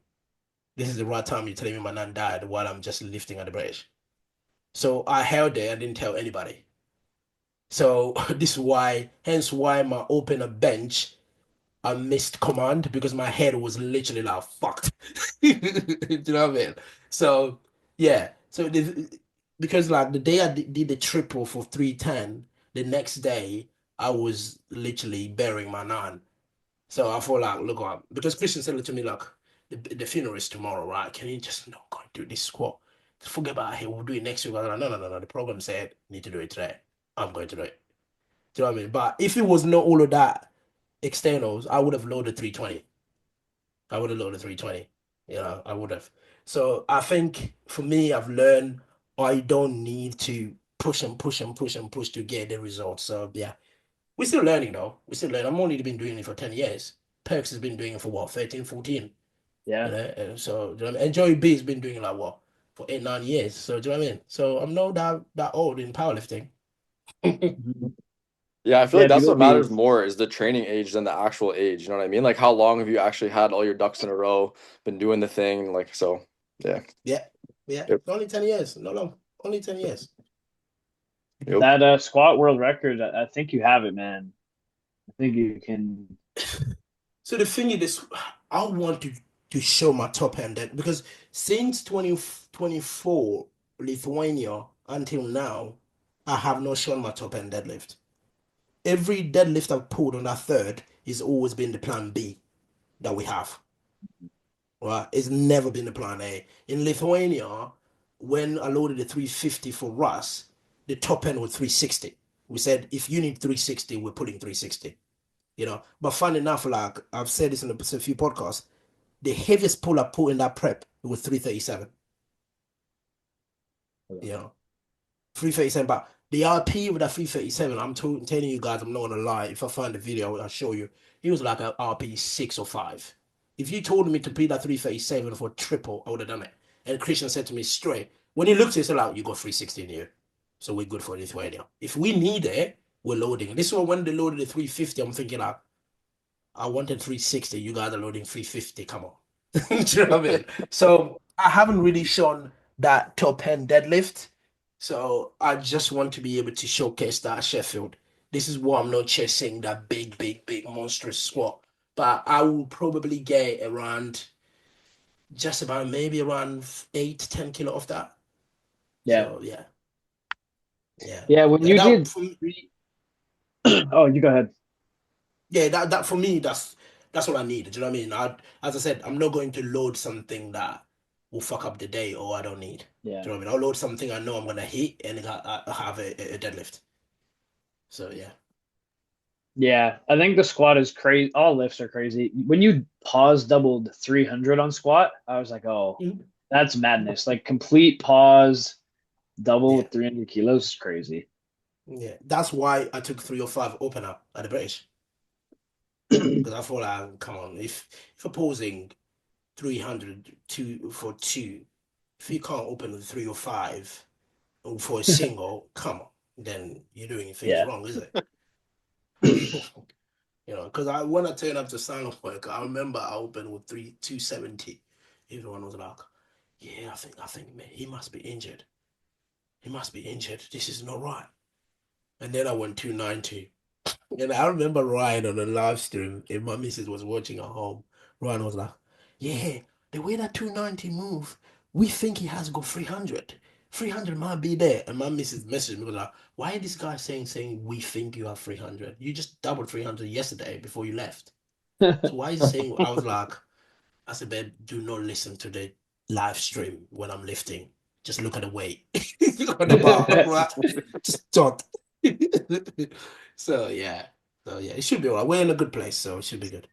I'm surprised Ryan would say that because at least he kind of like knows you. It's funny when you hear sometimes like someone that's on the live stream and they don't necessarily know the lifter and they'll be saying something like Mm, that. It's like, oh, like they're taking a 30-kilo jump. Like, are they sure they could do that? And it's like, mm. yeah, it's just And nothing. Ashton. Yeah, yeah, Ashton does it Oh every yeah. time. yeah. No. He's a wild one. He's a different beast. Yep. So when you were watching the podcast and listening, what did you Mm. hear from us that you were like, Oh, let me start this right. Let me just start. Let me go back to your world preview, right? When you were talking about 83s, like again, at the same time, right? Don't get me wrong. The IPF poster, right? When it was released, again, as I said, me, I don't hit around bushes. The person that does it, I know the person that does it. Right? Very good friend of mine. I just called them and said, like, what the fuck is this? It's just literally before people start messaging, part talking about it, I was like, what the fuck is this? And they went to me like, oh, yeah, we just had the IPF just told us to use the two top qualifiers. I was like, but the two top qualifiers don't mean shit. The world championship is a world champion to defend. I don't care even if I'm placed 10th. It's me to be beaten. I'm not going there to compete against them. They're coming to beat me. Mhm. Do you know what I mean? What the hell is this? But again, when they explained, I was like, look, I understand what you're saying, but in the eyes of the world, in the eyes of everybody else, this really looks shit, right? Oh, but we believe in you. I was like, I don't care. I don't want you to believe in me. Do you know what I mean? I don't really give a shit. But what I'm saying is like, this is not right. But I get why you did this because if I was a social media guy, the IPF would have been different in terms of like the option of putting on the poster. But anyway, I don't have a pretty face because these two are young. It's fine. Put them in the poster. It's fine. It's fine, man. It doesn't bother me. But I'm just saying, like, the reality around there, it just doesn't make sense. But anyway, so when you guys did the preview, when you're talking about the 83s, of course, you were talking in terms of I understand why they pick if even me, I picked Joey B to win. You know what I mean? Even me, I picked him to. He totaled 900, mate. You know what I mean? I can't even fucking pick him to win, right? But I went to World. But one thing I said to when I was listening to your podcast, I was like, one thing the boys failed to say is Joey B and Ade, they will go at it. Would they all hit? What about if one of them miss? What's gonna happen? Because that's the sport, isn't it? You know, I was not when you come them two, even now you put them with me, I am not the strongest, but I am a better power lifter because I've been there, I've done it all. You know, I know how to handle my meat, you know, and I know I just need to do my day. The rest will just pan out, right? Because going to Germany, I knew, look, I'm going out and I'm going up against a deadlifter that has a deadlift that has no shun. If we shows that deadlift, he's gonna be all of us. And I'm going up against Joey B, that is almost like all around lifter. So he needs to have a bad day. For me, I just need to keep my foot on the gas and make sure I go on for now. Because I knew these two, no one will relinquish the championship. They will go for it. If Ade is ahead, Joey B will load. Whatever it takes, he will load to beat him. And if Joey B is ahead, they will load whatever it takes to beat him. You know, but what's the chance for both of them hitting? It's really slim. Yeah, low. Yeah. You know what I mean? That's where I will win or I'll come second. I did not put myself third. Never. I said I'm gonna win or I'll come second. Literally, this is what I said. Even when I had my call with Matt was like, "What's your expectation?" I was like, "To win or come second because that's where I'm gonna place." You know, because looking at the way things will pan out, exactly that's how they pan out. So when I missed my bench and I missed my squat, and I was like, "Oh, for fuck's sake." Look, I made this thing hard now. Shit. I need to pull the because I literally said to myself, I need a 365 now to be able to put myself in a position where I'm second and see how things go between them two. And luckily, of course, it happened the way it happened. But the reality is for me, because I know I had a top end, I had a 195, 197 bench, 317 score was there, and 360 deadlift was there. I was like, if I get these lifts, I put up that I said I put that total there, which was 875. I said I'll put that 875 on the board. One of these guys will miss because I knew the 875 he leaves me in one last pull for them. You know what I mean? And that last pull, there's no way that last pull will be 20 kilos. None of them Yeah. will load 20 kilo more from their second and they hit it. This is where I put myself. I said if I put myself at 75, so these guys will have 20 kilo on their pull. This is where I need to put myself on. So yeah, that's all. That's all I said when I listened to it. I was like, yeah, the boys. I know they had to talk about all the theory, all what might happen, but they didn't talk about if one of them miss, what's gonna happen. At the same time as well, because I knew if I put myself in that position, and I would need to pull the entire planet Earth to be able to beat that. Do you know what I mean? So yeah. Yeah. Yeah. I swear, I definitely would have said Addy was going to miss at least one pull, if not two. No, you said looking at his record, you don't believe he's gonna hit the numbers that people are thinking he's gonna hit on that pool because people were giving him like 85, 90. Because you said like I don't think he's gonna hit 90. So Mm. yeah. The thing is like he's very strong. He was stronger at Sheffield than at World. Hmm. You know, he was very strong at Sheffield than at World. You know, at Sheffield, I don't know what happened in there. And at World, of course, as I said, he was passing out on the top of this deadlift. But I really want to see that top end for him to show because Joey B has been able to show us his top end. You know what I mean? Taylor Howard has shown us what he's capable of. And of course, myself, I've shown people what I'm capable of. And of course, Ross has done that. But Ida is the only one that has not actually shown us what he's capable of. So hopefully this year, even if it's gonna be against me and beat me or whatever, I don't give a fuck. But I just want to see that top end because it's really, I don't know about you guys. The people that compete against him, for me personally, it's been a nightmare because you can total whatever you do, you can have whatever performance you can have, but because his top end is not showing off, it's just like just imagine when he shows his top end. Do you know what I mean? Even the 904 Joey B is totaling now. I believe Ad is capable, you know, but it's almost like that 904 for me personally as a lifter is being overshadowed by not him showing his top end. You know what I mean? Because now he can bench. Just imagine if he scored 315. He benched 205 and showed that pull or that 385, 390 that people saying he can pull. Just you do the maths. Do you know what I mean? So for me, like I'm really praying for him to be able to show that top end. So hopefully we should be able to see it before he move up to the 93 because he's a heavier boy. He's Yeah. Mm. chunky.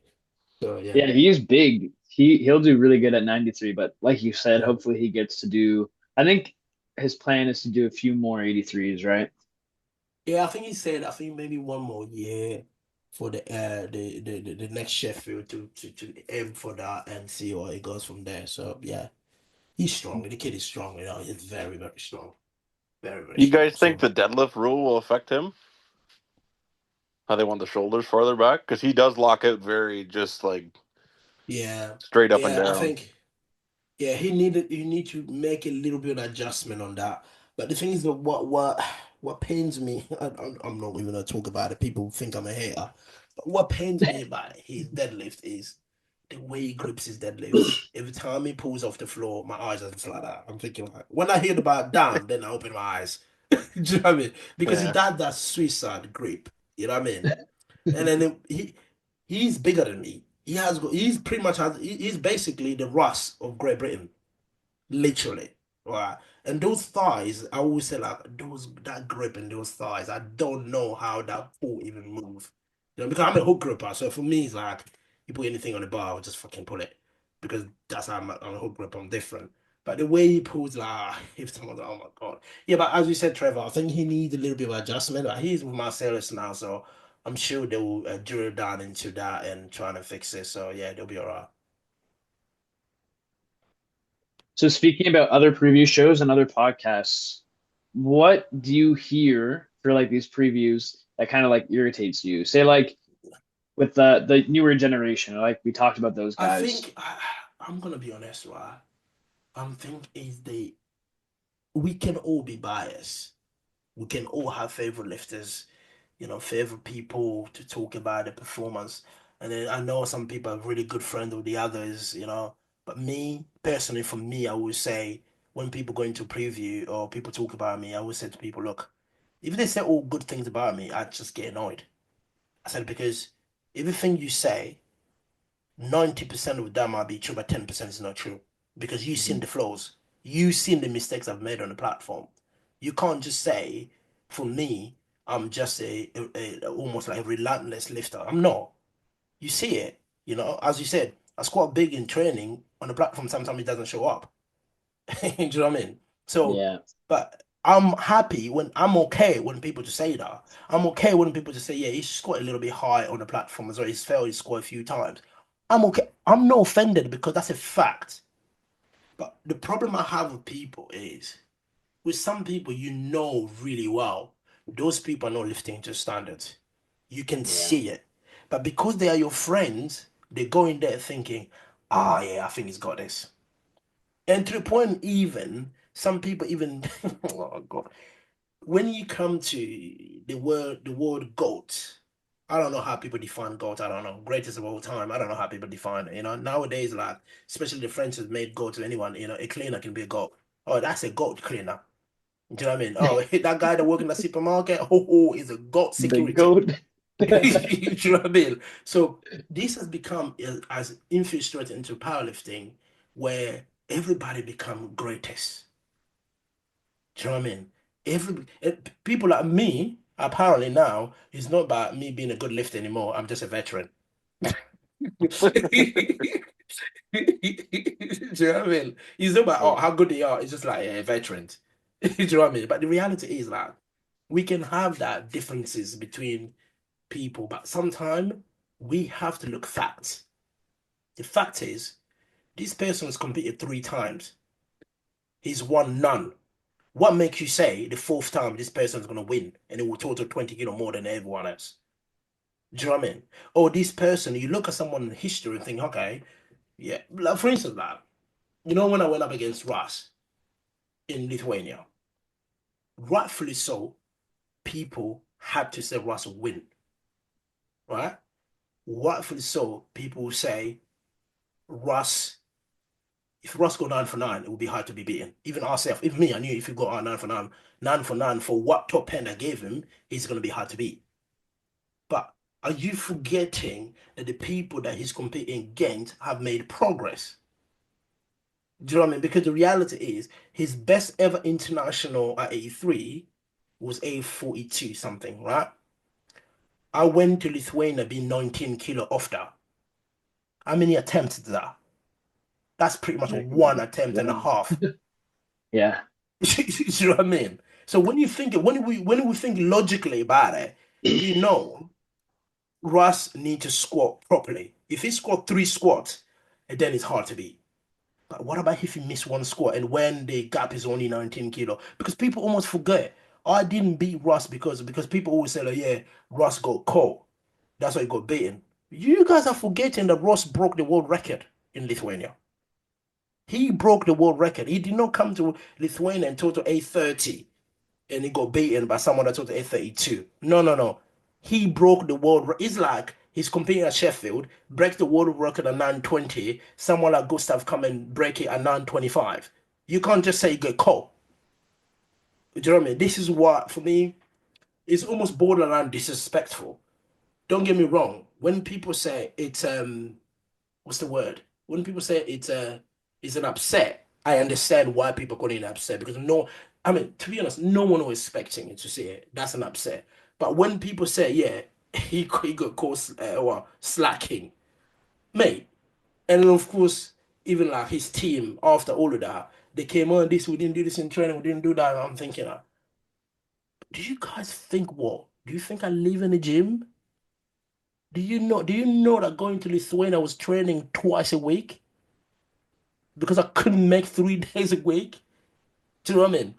Do you know going to Lithuania I had to fly to Zurich every single fucking week 3 times to work and come home and train at night?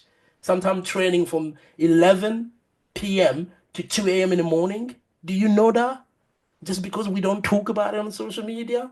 Do you know what I mean? So the reality thing for me, this what literally like it doesn't make, don't get me wrong, boys. It doesn't make me angry or upset. He just makes me disappointed of people not having the knowledge they're supposed to have and running platforms. That's what pisses me off. But in terms of like everything else, as I said, like I think we all should be. We should have fans, but we should not ignore the data. The data is there for real because, like, for instance, like this is the thing about perks with the other 74s that are coming, like Elio, the others, when people say, oh, Perks might have someone, actually, he need to work hard. Are you people, hey, I'm sweating even thinking about it. I was like, people, the man is scoring 330 for a triple, Yeah. right? That was He gross. just bench 220. He pulled 350. Look, me and Perks, right? You know my Sheffield prep. Me and Pex is been so like an open book. Every time I squat big, the first person that sees it is him.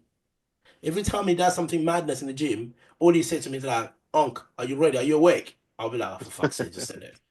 He just said it. And then when I saw the 330 for a triple, I was like, bro, can you not post your 330 for a triple? Let me post my 310 play face, please, right? Because people will know my 310. He literally said to me like, okay, I'm gonna give you 24 hours. Literally. And I can show you guys the message. And at 7 minutes before he posted it was like, Unc, you got 7 minutes. It's coming. I was like, bro, it's fine. My one has been up for like 20 hours now. It's fine. What's the- You know what I mean? So the reality when people go about saying that person has got a battle, no, he hasn't. I'm sorry, he hasn't. Yes, he has got people in the weight class where they're making the stride, they're progressing, but you can't tell this person that he has got a battle. No. The only reason we're sitting here, we're saying Joey B, the 83, Joey B is not as clear as people think, is because I put it this way. When he came to World in Germany, if he total 900, right, in Germany, I'll be sitting here thinking as a guys, the gap is big. The gap is big. That gap will take years to be closed, right? But because he did 890 a World, and when you look at the capability of these 83 around, it's pretty much 17 and a half, 14 kilos. That's no clearance. You know what I mean? But Perks, you guys saw the 890, mate. The young Elliot, I love the boy, and I was talking to him yesterday. Very, very talented boy, very, very clever boy. The best he's done is 815. How can you sit there and saying this man has a battle? Do you know what I mean? Even the boy himself is saying, look, I'm going to turn up to the national. I'm going to do what I need to do. If I can't get close to Perks, I still go junior. I'm going to the juniors, which is rightfully so. This is what I said to him. I said, look, focus on what you're doing. Don't focus on what Perks is doing because that's going to kill you. Believe me. You know what I mean? I know you have got the potential to do pretty much more, maybe more than that, but your time will come.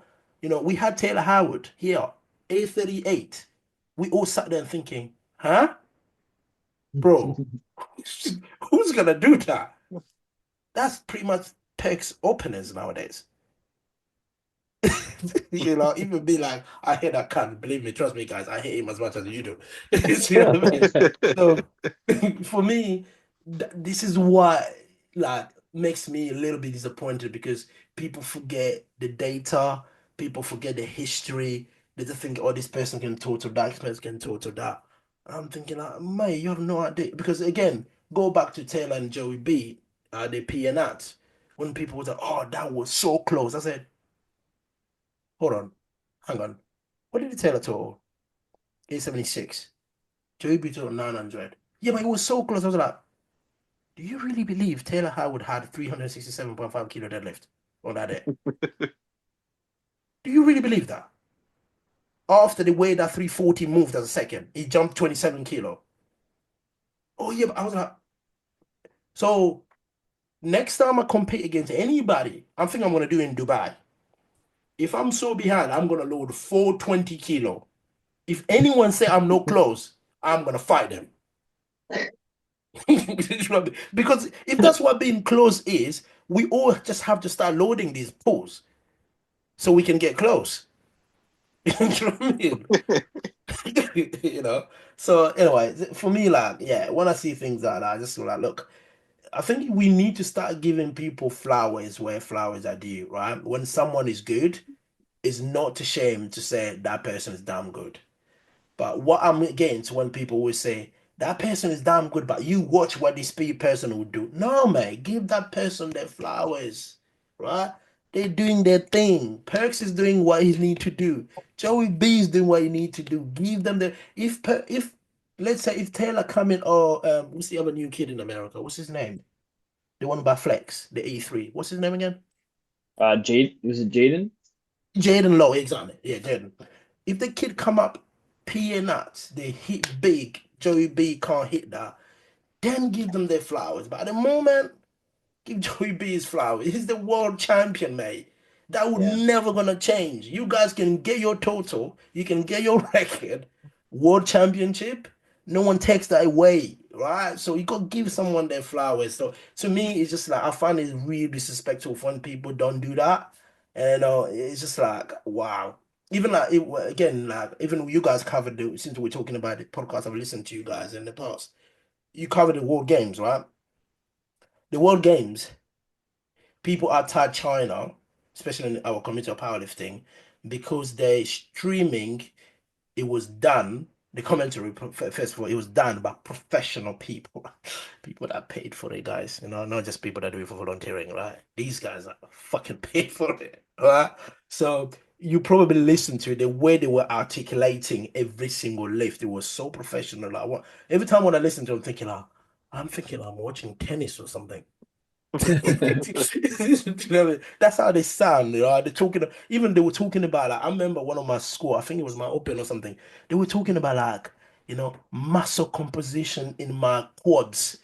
They were naming every single fiber of the muscles, the way they move. I'm thinking like, these guys are scientists or actually just people talking about weight. So all I'm saying is people that were not part of it, yes, people say it was bad. People say it was this, was that. But all I would say, I think I said this like I'm an SPD athlete, right? I will live and die SPD. SPD didn't know me, and then the exact same thing I'm saying here, I said it to in front of the big boys as well. They were talking about. They asked me how was the World Games. I was like 10 times Sheffield. Someone that's done both, 10 times Sheffield. You know, when I said that, people were like, "Oh, you're trying shit." I was like, "Bro, this has been organized by China. We all know what China is, Yeah. right? It's been organized by the states. They don't care about money. And hence why it had 26 racks in this warm-up room worth 580,000 euros. Right? Every single rack, every single lifter had a cleaner. Right? I squat, if people choke on my bar, she come and clean. I finish squatting, I go and squat on the platform, she come and hoover. Right? How can you compare that? Mate, they build saunas just for because me I had to make way, Gustav had to make way, and Ericsson had to make way. They build specific sauna just for us. Do you think if you're going to Sheffield, if they Mercure don't have a sauna, Sheffield gonna build you a sauna for you to make way? Do you know what I mean? You know, I go at Heathrow to go to China. As soon as they saw I was going to China, on the plane, I was on the plane. They came and asked me, "Yo, are you an athlete?" I was like, "Yeah." "What sport are you doing?" I told them my sport. Also, "You have to make well." I was like, "Yes." My food was catered on the flight, right? So you tell me, see, I mean, literally tell me, the whole city was closed just for the athlete. Do you know what I mean? How can you tell me, sit and tell me? Because again, as I said, the live stream, yes, it was not the best because we're expecting probably like one thing I even said to IPF when I was there with the president, I was like, look, I think one thing they should have done, they should have get Ryan to the World Games. You know, I know the World Game probably don't know who Ryan is, but IPF should have get Ryan into the media team Mhm. because him being the voice of powerlifting, getting Ryan on that microphone at the World Games, it would have changed things. You know what I mean? It would have changed things completely for people that are watching at home because he knows us. He knows every single lifter. He has the history with the lifters. When he's talking, you guys are engaging with him, right? But in terms of like the camera angle, the production, anyone that tell me that was no better, bro, they had a jumbotron, bro. They put us in the state. What did they call, bro? I can't even talk about it. It pains my heart. They put us what the arena, the powerlifting was. They called it a tech arena. Just imagine the Chinese men calling a place tech. What does that mean? I go and bro, I go and pee. The uriners study my pee. Gives me information that, mate, I took pictures of it. I really posted on my social media. I peed literally like it gives me the numbers or yeah, is it diluted or not? Mate, I was just like, this is What? That's fact. real? I thought you were just kidding. Bro, I'm not. The urinal is gonna tell you if you're dehydrated. Yeah, Holy It's shit. also it's it's crazy. drug testing everyone. Oh my Bro, boys, god. it's when we talk about I think Matt Garrett spoke about it in the KOTL. When we talk about it, I'm sorry, we don't talk enough about it because people will not understand. Some things are coming across like being boasting about it too much because we went to do it. You know what I mean? But I just hope the next World Games, Classic, because we start hearing rumors already that Classic will be literally like canned. Do you know what I mean? So if Classic is there in Germany, the World Games will be in Germany. I hope everyone can attend that. But I don't think Germans will care to the World Games as much as the Chinese have catered to the World Games, guys. I don't think that will happen, right? Me, I want athlete of the day. If you ask me the experience of that athlete of the day, I was like in the NBA or hockey to you guys back home. In England, I felt like I was earning £100,000 a week. They sent a limousine to my hotel, picked me up. Me being me, I'm thinking. I said to them, "You're picking my teammates as well." They were like, "No, no, no, just you." I was like, "I'm sorry, I'm not coming. We're all going together." So they sent another one. So they picked the entire team GB. They took us to this place, literally like almost like it was man-made, just built for these people winning like athlete of the day, catered. Guys, you feel like a king. TV Wow. interview. They call me, oh yeah, we have got a TV channel here. It's like what do you call it? Good Morning Britain. I don't know if you guys have something like that in Canada.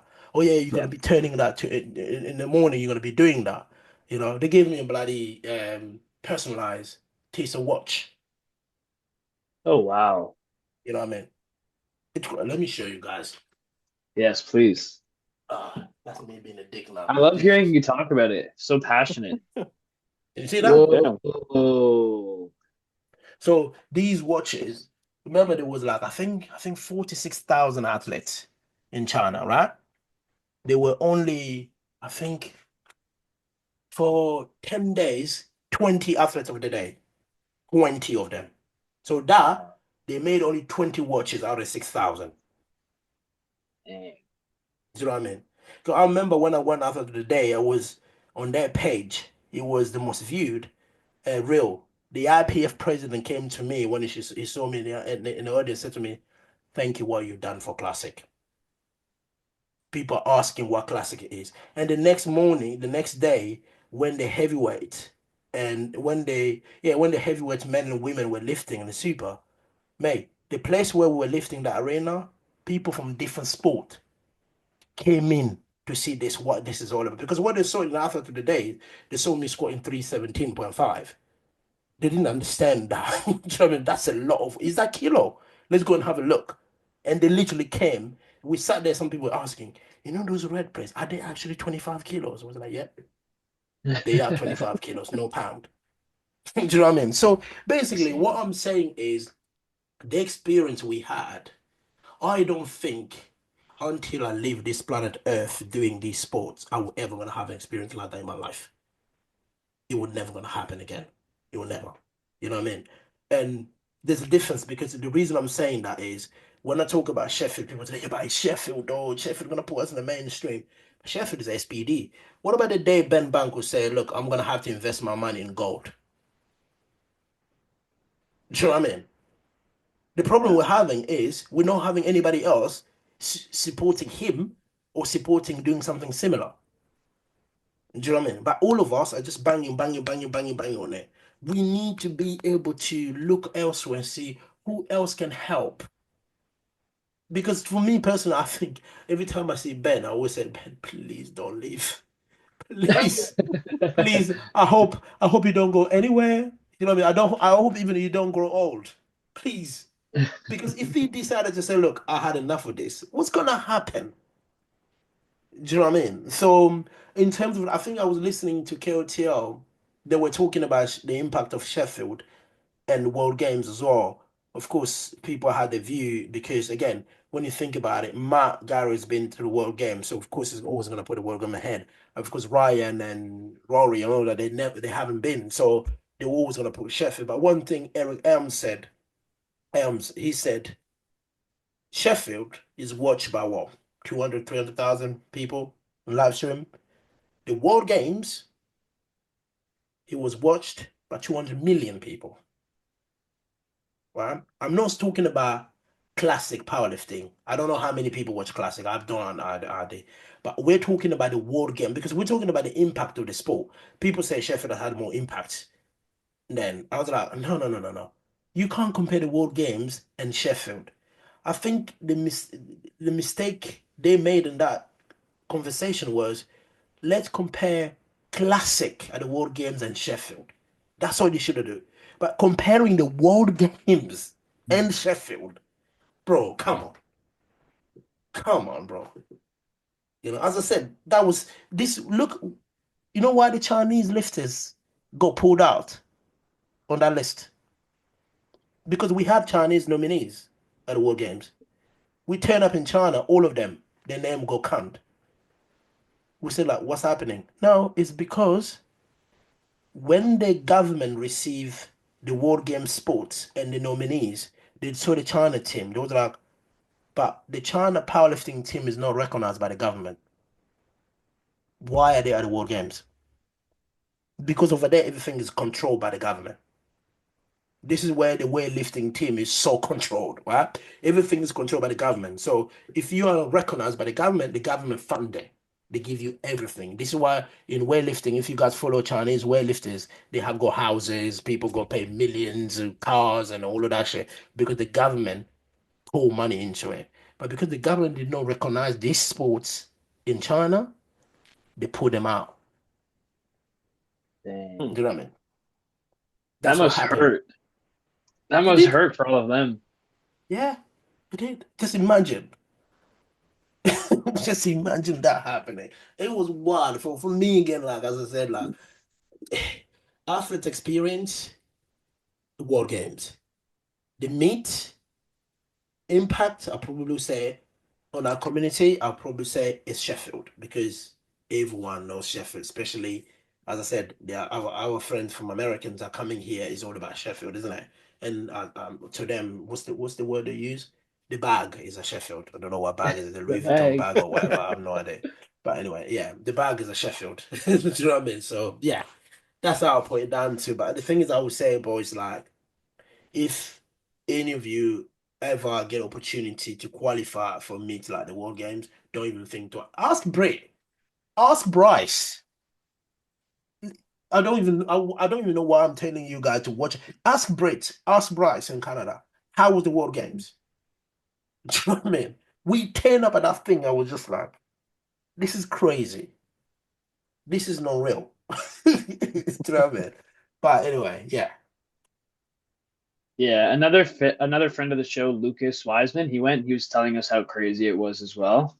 It's just I can't imagine. It'd be amazing to go.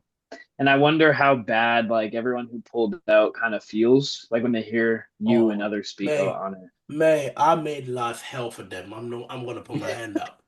I was getting every time I was getting a video, I was sending it to Bob. I was sending it to Perk. I was sending to even Taylor. At one point, even Taylor said to me, "Man, can you just keep on sending this video because like this is literally making me upset. Why was I not put as a this reserve?" I was like, "Bro," because I remember like even because they have got these limousine in China, right? I've never seen these cars in my life. I saw more electric car in that country than I've ever seen in my entire life. Car literally in this country, electric cars you charge them battery, right? You fucking plug the damn thing. Over there, they have got like parking dots. The car come in, stopped, bang, stop. Literally charge Dang. the car and drop. You go. I was like, I go to get a taxi. I remember I was getting a taxi. They said to me, okay, how much do you want to pay? I said, what do you mean? What much do I want to pay? I'm going from A to B. What do you mean? I said, no, it depends on how much you want to pay, isn't it? If you're going to pay more, you go an exclusive. When I said exclusive one, my lord. And the exchange rate, because we're Brits, the exchange rate to the yen. Oh my God. I was like, ah, shit. I literally sat there in China for like, oh my God, I didn't know I was rich. So I was like, man, give me the top, the most expensive taxi you have in the menu. And you see this limousine park in front of you. The doors are open, right? The chair moved. You sit, chair moved that side, get you in, seat belt, and then the compartment open. There's water, drinks, juice, glass. I'm thinking like, and the next thing, and the driver's like, "Do you want a little bit of massage?" They press the button, the chair start massaging your fucking back. I'm thinking like, "Oh my Lord, I might not just go home and stay here." You know what I mean? But yeah, as I said, like literally, I don't know. I still go 4 years visa. I'm gonna go take the family and this year or next year. 'Cause they need to experience that. That was nuts. They need to see it. Wow. Dang, man. Yeah, hopefully we can go one day, boys. Working on China, mate. it. Yeah. The funny thing is like you, not even just the World Games. I think China is a place you have to visit. You got to visit China, man. You got to because for me, like before I went to China, my family was literally worried here. Like I had to get these VPN on my phone. My work literally told me like, don't take no device, mate. I had to buy a new phone, new SIM card, all of this shit, you know. And but you go to China just thinking, oh, it's not actually what I think people are saying. You know, it's just what is sold outside is just like it's a myth. What's in China, you just got to experience it. You got to experience it. We all had fun. So us when we got there, because we're the World Games, apparently because we were going for the World Games, our luggage, the weight of the luggage, just like triple. We go to the airport. Oh yeah, you can fit as much as you want. Really? You Wow. know, Hmm. I think Christian go like an upgrade to like first class or business class. You know, and then they start getting the World Game tag, and then you got all these priority. I'm thinking like. So yeah, it's a good experience, guys. It's a good experience. I cannot stop talking about it. And the medal I got, Do uh, you have it there? oh mate, I'm gonna show off, guys. I'm Yeah, sorry. we need to. You know, that's the medal. Damn. Oh, Uh, and then if you open it, and that what? you see that bit there, you can make actually a necklace out of it. Wow. Dude, that looks unreal. How heavy is it? Seems I hefty. think in kilos, it's about I think closer to a kilo. Well, damn. Or Wow. yeah, a kilo or maybe over a kilo. It's heavy. Yeah, it looks It's a like heavy heavy thing. duty. Yeah, it's a heavy thing. So yeah, that's what the World Games was, guys. So yeah. That's crazy. See, this is why when people say like, "Oh, like it wouldn't be good for powerlifting to be in the Olympics," I'm like, I don't know if you guys really like that. I'm fully on board that. I don't know if it ever will be, but I believe in the pipe dream.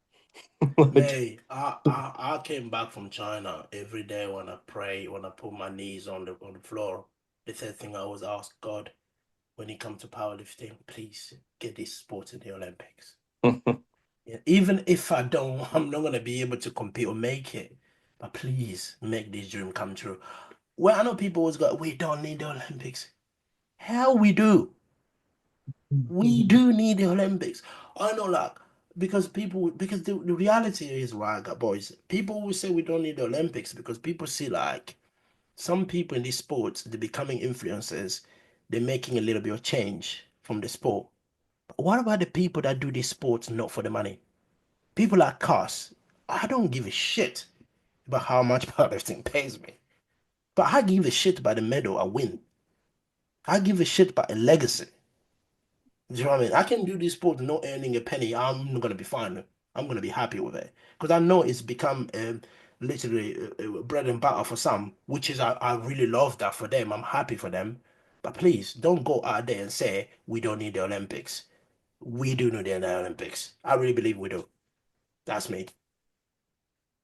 yeah, whenever you talk about powerlifting with someone that like doesn't know it, that's like one of the first questions they have. They'll ask you, it's like, "Oh, like how do you get to the Olympics in your sport?" And then it's like you have to explain. It's like, "Oh, it's not in the Olympics." It's like, "What?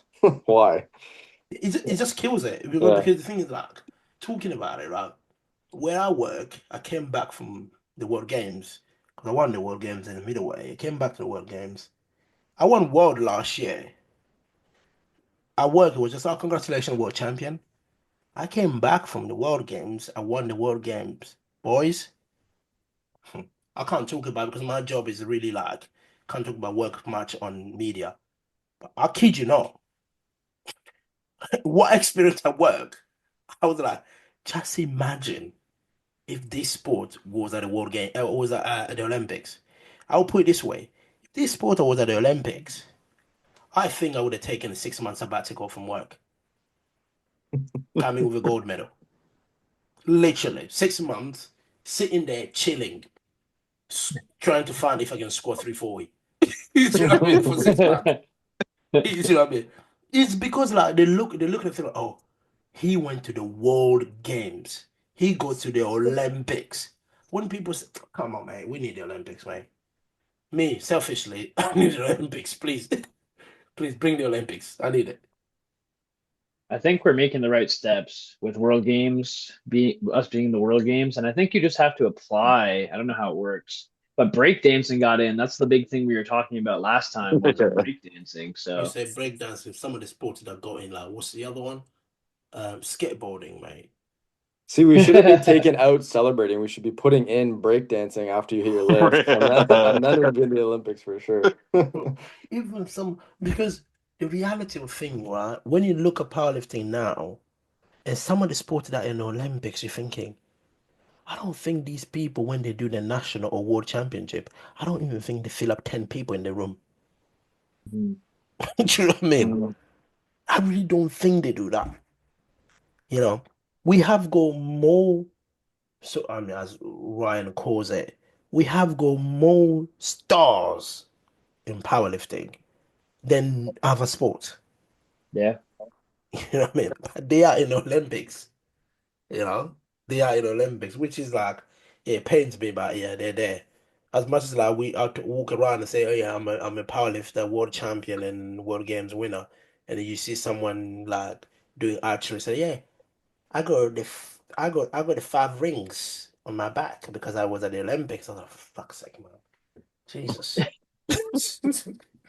The thing is, people would understand, right? Like they know what squatting and benching and deadlifting is, at least the gym population.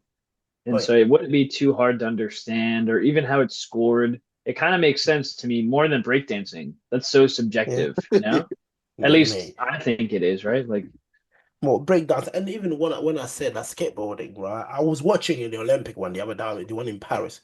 I was like, these guys did the exact same move. How the fuck are you telling me he scored like 10 points more than the other? How? They yeah. landed in the same spot. Do you know what I mean? You know, and I think the person that won it was a kid that was like 13 years old. I was like, wow, comes in and just beat all of you, all grown ass man. Do you know what I mean? Oh, fuck. It was some of the sports does frustrate me when I watch, to be honest, at the Olympics, but it is what it is, isn't it? Hopefully, we'll get there one day. I mean, seeing you guys, what you're doing, I mean, you guys are young, isn't it? So the sport actually sit on you guys, Luke, Carl, and Trevor. You guys are the future. Hopefully, you guys can get us there. The thing with the Yeah, we're Olympics is trying. once every 4 years, right? So our window is closing. How old are you guys? I'm gonna 27. 27. I'm gonna be Trevor, 30 what? this year. Oh, you're gonna be an unk. Yeah, I'm getting old. But you're a young uncle, so you'll be fine. You'll be fine. So I mean, every 4 years, about like what, Trevor, you're gonna be 34, and you guys gonna be 31. So you got time. Come on, make it happen.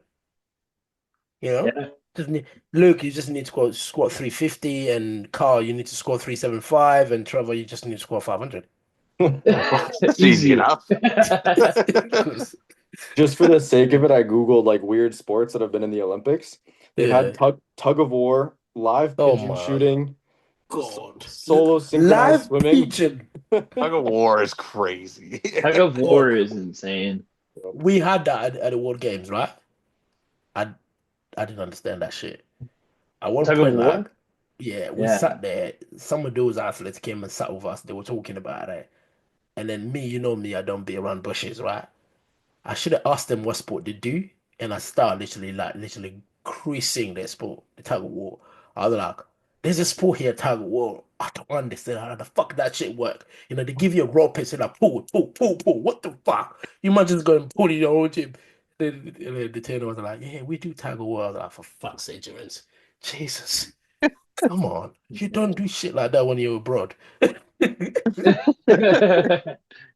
But for real, like Uh, it's kind of like a mini game, like you play that at elementary school. mhm, mhm, I feel mhm. like Now I'm powerlifters would thinking be maybe pretty I should good have at gotten tug of into tug war. of war. What? What's that? I said now I'm thinking maybe I should have got into tug of war. That's what I was You'd gonna probably be say. good. Just fall back. Imagine 10 Trevors pulling on a rope. No, that's wild. But it's hard though. It's not as easy as it looks. Yeah. It's very hard, you know. And then you know, actually, they have to make weight. I only found Oh, out. okay. Yeah, Okay. It would make sense, I guess, but what is yeah. there weight So if classes then? yeah, they have to This is make weight. So if crazy. you go five people there, five people that side, you all have to weigh exactly the same. Oh my Huh. God. Yeah, So if one of your guys misses weight, he ruins it for you. you're fucked. Yeah, That's a little yeah. sketchy. I didn't know that. I was like, do you have to make? Oh yeah, you have to make. You have basically the way it works. Let's say if there's five people here, you got a combined weight that you have to hit, and you have to make that combined weight, right? So it could be like Luke, you can be like 90, I'm 100, Carl is like 100, and Trevor is like 100, 100. Let's just say Trevor 100. But if our combined weight as four is four, let's say 360, 390, we're fine. But if you're 100, Trevor is 100, Luke is 100, Carl is 100, we're fucked. Oh Oh wow. damn. Yeah, yeah. So one of us, we literally have to say, "Oh, who's gonna lose more quicker? Can you go lose some?" You got to take one for the team, man. No I eating say we tonight. stuff Trevor in the sauna. He deserves it. Oh, exactly. Of course, we say, "Look, Trevor, you easy to come on, gonna lose 10 kilo quickly in like Yeah. 30 minutes. Come." Yeah. So yeah. So guys, I've got a few questions for you guys before we locked off, right? I know I'm a podcaster, so I'm not just a guest. When I come, I need to ask questions as well, right? In terms of like the powerlifting, the landscape in Canada, because I was in Canada in 2018, and then of course, Canadian powerlifting has changed over the years. You know, in terms of like, of course, you had go Bryce, you know, in the Battle of 105. I don't know if people have ever. That's the thing I always say. People always forget history. The Battle of 105 in 2018 is the best battle in powerlifting in history. I don't think any powerlifting battle will come close to that. I know today people talking about the 93, yeah, the 93, but the 93 people talking about, you got the gauntlets in America, and then across the world, you got like Emil and Gustav. Do you know what I mean? I might be a dick to say that to the rest of the 93, but yeah, the rest of the world is Emil and Gustav, and of course in Britain we have got Christian. That's it. Right? So, but the Battle of 105, when your boy turned up on that battle in 2018, even just I'll put it this way: John Hack drove from the US all the way to Calgary to come and watch the Battle of 105 I didn't even know that. in 2018. Wow. Right? So when people talk about battles here, please, I always say to people, you don't know nothing about history. Just shut the fuck up. You know what I mean? We had Bryce, we had Christoph, we had Bryce Willis, we had Gareth on that one as well. You know, those four. Just imagine those names I just named there. Christoph had the deadlift. Bryce had both. He had the deadlift and he had the squat. And the other Bryce from the US, he had all three. And Gareth Blanson had the squat and the bench. He didn't have a deadlift. And we had a lifter in Britain called Justin Grintley. He only had a squat. That's why he ended up getting the squat world record. That's the only thing he had. That's the battle of 105. Anyway, and my question to you guys was, how is the landscape of powerlifting in Canada over the years? How has it been? Because me sitting from the other side of the world, we've seen the Canadian team every year getting bigger and bigger and bigger. And when I'm saying that bigger, not just fielding any other Tom and Dick in there. I'm talking about good lifters, even though, you know what I mean? I was against the 283 in 2018, isn't it? What was it? It was um Mondays, Mondays and Carthy in 2023, I think. Yeah. And but in South Africa, Mondays wasn't there. Kyle went. Yeah, it was It was Kyle, right? Carl. Was it Carl and Adam, Me isn't and it? Adam still Johnson. Caffrey. I think Caffrey's Adam went 2023 because that's the year I dropped out and he got to go. Yeah, because I was with Adam, one of them. Yeah, Can't yeah, remember I what think was Adam. 2023 Yeah. was Nick and Adam. yeah. And And then 2022 was 2022 you was, and the was calf. me and Calf, yeah. Yeah. So Yeah. basically, what I'm saying is like the A3 used to double up, and then of course now you see the 93 as well. Like you got Kwaku now is growing, and then the 105. So how's the landscape's been over the years anyway in Canada? So how it works is someone has to drop out of like I know in Britain it's like you have to hit a certain Carpino or total that's close to whatever Yeah, mark you cabin use. of freight. Yeah. So for us, it's not like that. It's like if you win nationals, you get your spot on the world team. So they send one person from each weight class. So for them to double up, someone has to drop out. So the year Mm-hmm. that Adam and Nick went, for example, like Trevor had dropped out. So that's why Adam got to go. And the year that I went, there was a weight class that was missing. That's why I got to go. That was still like But weird COVID stuff, wasn't it?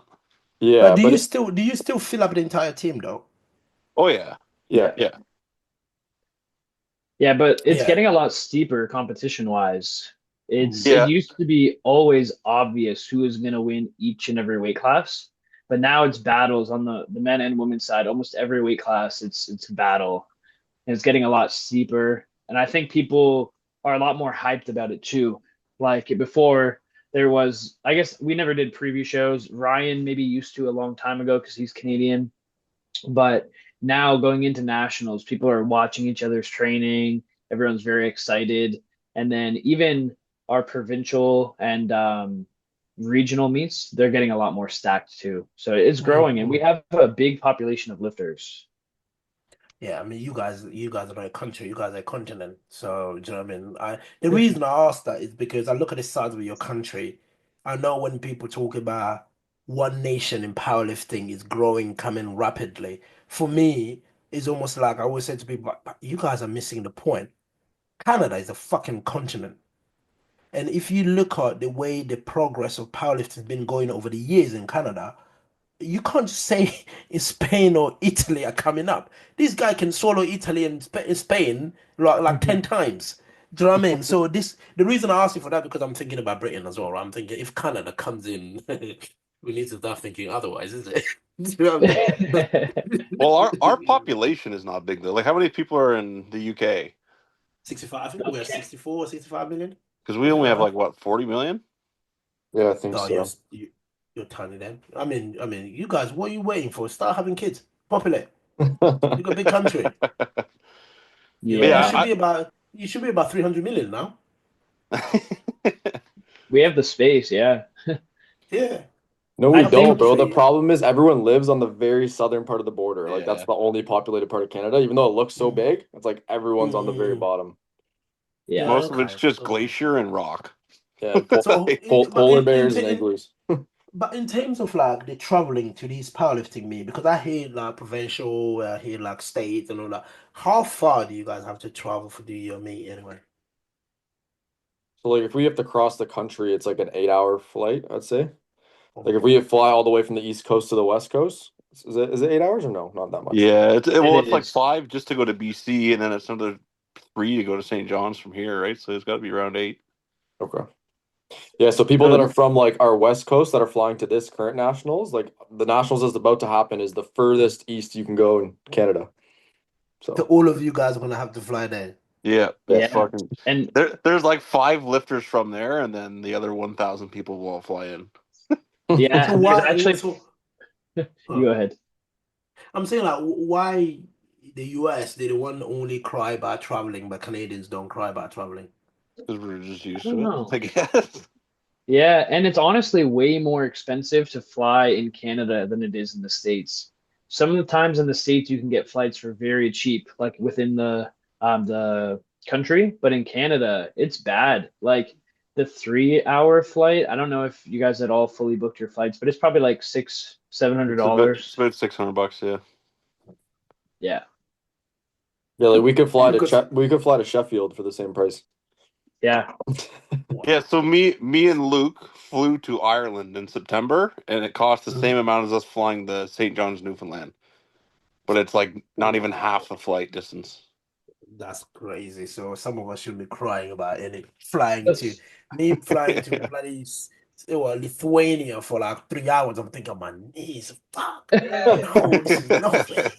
You know what I mean? Stuff. And I remember when I took, even when I flew to China, because it was like 11 hours fly, even they told us already. I mean, one thing our federation did as well that most of the federation probably didn't do is they covered all the expenses for us. So it's like they said to us, look, guys, if you can top up your ticket, get business class. But when I look at the time in flight was like 11 and a half, I was like, I'm definitely gonna score 250 in China. There's no way it's gonna more than 300. How far is You know, Dubai for you guys for this Worlds? I think to Dubai would be about 5 hours, I think. 5, 6 Okay. hours. Okay, Like it's Yeah. not that plenty far. for us, isn't it? Yeah, Yeah, it's a 5, 6 hours. big flight for us. Yeah, Like Yeah. Oh, after you you guys win lucky. that, you had to get on the plane and start going. pretty much. That's Yeah, crazy. Yeah, Dubai is that. Yeah, but it's good for you guys though because Dubai is sunny, so you Yeah. yeah, enjoy it. yeah. Yeah, Get you some enjoyed it. get some sunshine finally. But a few people have spoken about Dubai. They said if they put us where the equipped was, it's a long day. It's in the middle of nowhere. It's in the middle of the desert. Oh wow. Perfect. You literally come, You, you literally come outside, all you see is fucking sand. So damn. Yeah, yeah, I was like, knowing I'm here, I wouldn't write them off. You know what I mean? You know, I wouldn't write them off. So yeah, you're probably gonna be like the venue is like fucking 3 hours drive in the middle of the desert, and then you can't even go back to your hotel. three I hour wouldn't be drive surprised. and then a 2 hour camel ride, and then you're there. Yeah, yeah, wouldn't be surprised, boys. Wouldn't be surprised. But Dubai will be fun, though. It will be fun because like we've seen people in Dubai, but it's an expensive place, guys. So buckle up. Coaches, start getting some new clients. You know what I mean? Work, start getting some extra shift. Yep. Yeah. Yeah. Jurins, before you go, in Mhm. Britain, you guys have been having crazy, I guess, expansion. So many lifters blowing up, and the population of lifters is going up a lot too, right? Like, Mhm. what would you say is the main cause of that? I think it's.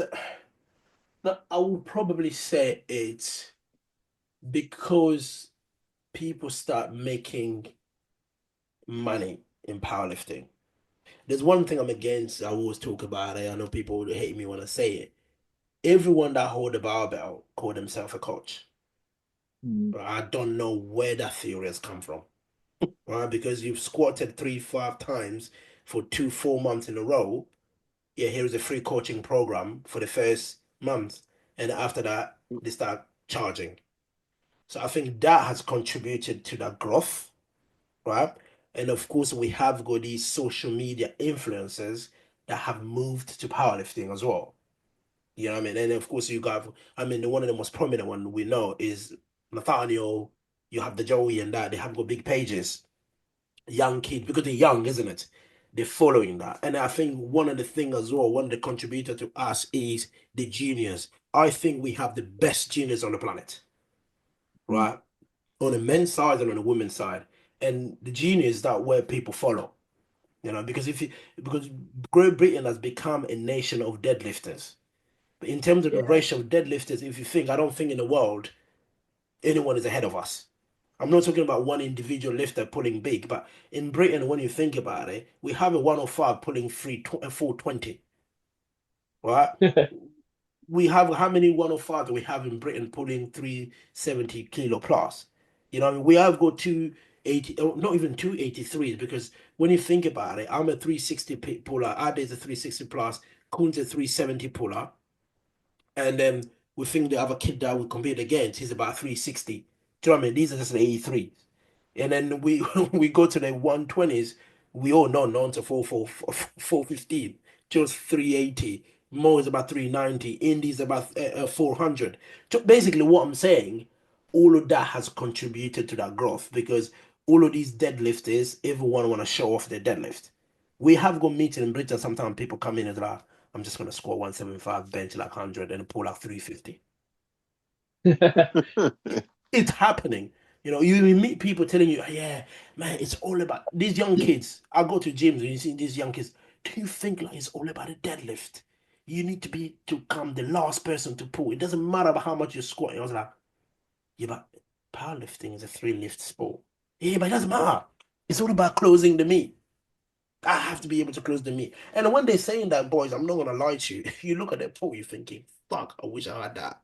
Do you know what I mean? So I think that has been a contributor. And of course, when whether people like it or no, SPD is made in Britain. Yeah. SPD is doing a lot for British powerlifting, not just the athlete, but the federation itself. So I know people talk about Sheffield, think Sheffield, but I remember Sheffield is British. Sheffield is not RPF. Sheffield is not US, even though the US we have got more UST or the entire US team at Sheffield rather than ourselves, but it's British. Do you know what I mean? So I think all of that has contributed into how powerlifting is growing in Britain. Because one of the things that we do is if you make the senior team to international in Britain, you have got a yearly contract of SPD, full alternate. That's part of our national team. So you go to because nowadays everyone like, "Oh, I just want to be in a team. I don't care even if I'm going Euros or whatever. I just want to be in the team because as soon as you make the team, you got your yearly contract signed. You know what I mean? Everything is covered. So I think again, to me, that has been a contributor to that as well. So yeah, that's why the booming is coming. Yeah. You guys are blowing up, man. Yeah, yeah. The people are really doing really well. So again, I think as I said, because as well the culture we don't have a Canadian or American culture, or I couldn't even go too far and say the French culture where it's almost like you are in your club, I'm your competitor. Because some of the nation I've seen this. I've been to World since 2018. I've only missed the 2021 because I had a baby. But I've seen people in the same team just because they're not from the same club, the other person is lifting, there's not even support in public. They're not even coming to watch them. I, Fun enough in Lithuania, I can literally put my hand up out there and I said, I made the American come and watch each other. Because I was giving it to them. I was like, what the fuck is wrong with you guys? You're the best powerlifting nation on the planet. But when some of your lifters are lifting, some of you are in bars, some of you are going to see fucking tourist places, not even watching each other. What the hell? You guys supposed to be when you're in America, your team flex, your team craftsman. But when you're here, you are USA. You can't be craftsman and bloody flex in Lithuania. You know what Yeah. I mean? And one person lose because I remember when Garcia lost. I'm not gonna name this. Some of the Americans were like, "Ooh, the streak is gone. Oh my god, I'm glad it wasn't me." I was like, "What the fuck? You people are fucked." But anyway, I've seen that. But one thing we have in Britain is like I'm so proud of is when that British team flies abroad to lift, you will see us. We'll go and eat together.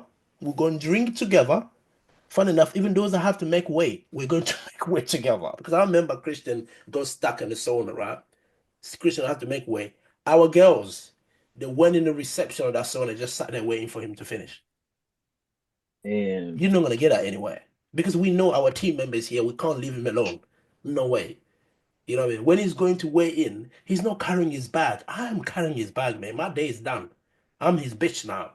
You know what I mean? That's how we work. So I think for us, that has helped us as well massively in terms of like knowing a team. I think one of the things I even spoke to the Americans and of course the Canadians as well, that you guys find difficult to do is doing squads. You can't meet in one place and train before the World Championship. Us, before the Europeans, the entire team meet up at the SPD headquarters for 2 days. You train, you eat, you laugh, you cuss each other, you do what you need to do, right? You check each other's high squat or fucking no elbow depth bench. You criticize each other.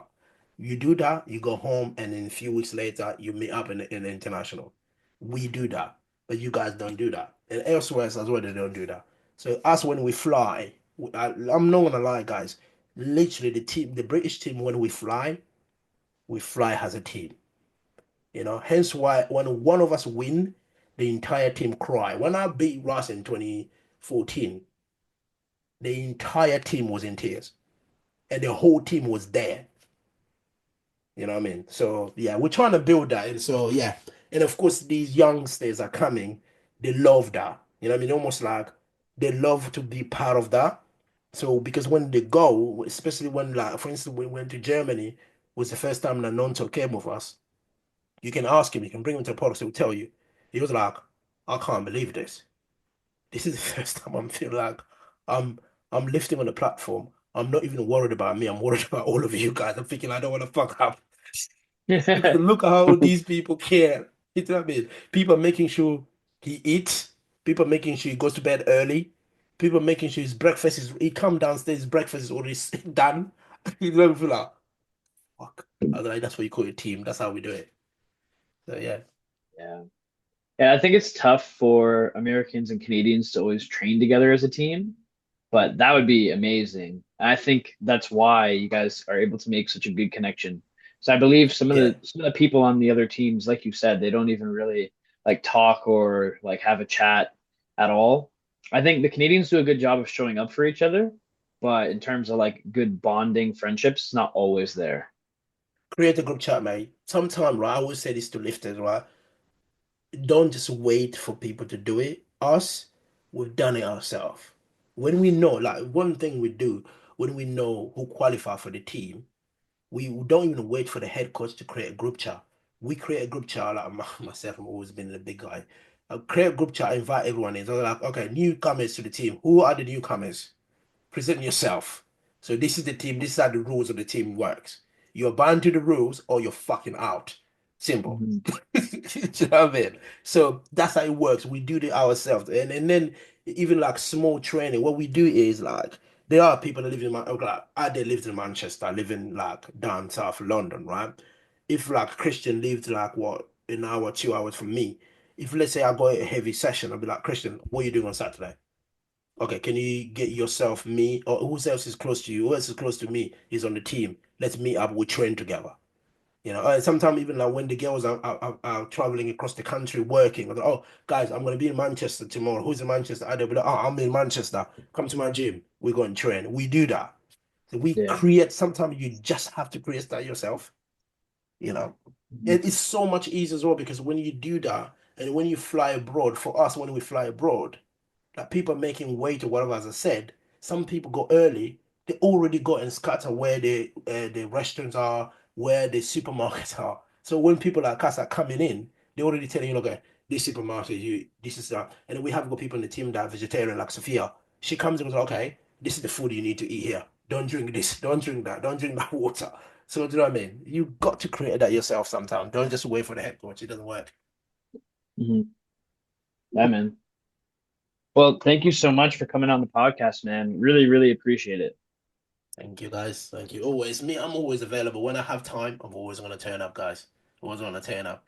You know, next time when I come in, you guys find some difficult questions, right? Some Okay. questions like, you can ask me a question like, oh, yeah, what do you think about Carthy's deadlift at World? When he was passing out, and I would tell you, that, yeah, he was a dick. We should just hold that bar. Fuck it. Well, even if it kills you, why do you have to pass out after you deadlift? You know Oh, what I mean? man. So I was yeah, expecting you to come on strong because of our DMs. I was expecting for us to get like torn apart. yeah, but remember, I'm a guest Ah. and first time guest. Don't worry, now I'm comfortable. What you watch next time? If next time I hope you're gonna invite me next time. So yeah, we'll talk about it. You guys do your nationals. I hope you do well. So Yeah, man. We'll have you on so again. yeah, Make sure yeah, you it would be listen nice. to our Sheffield preview, okay?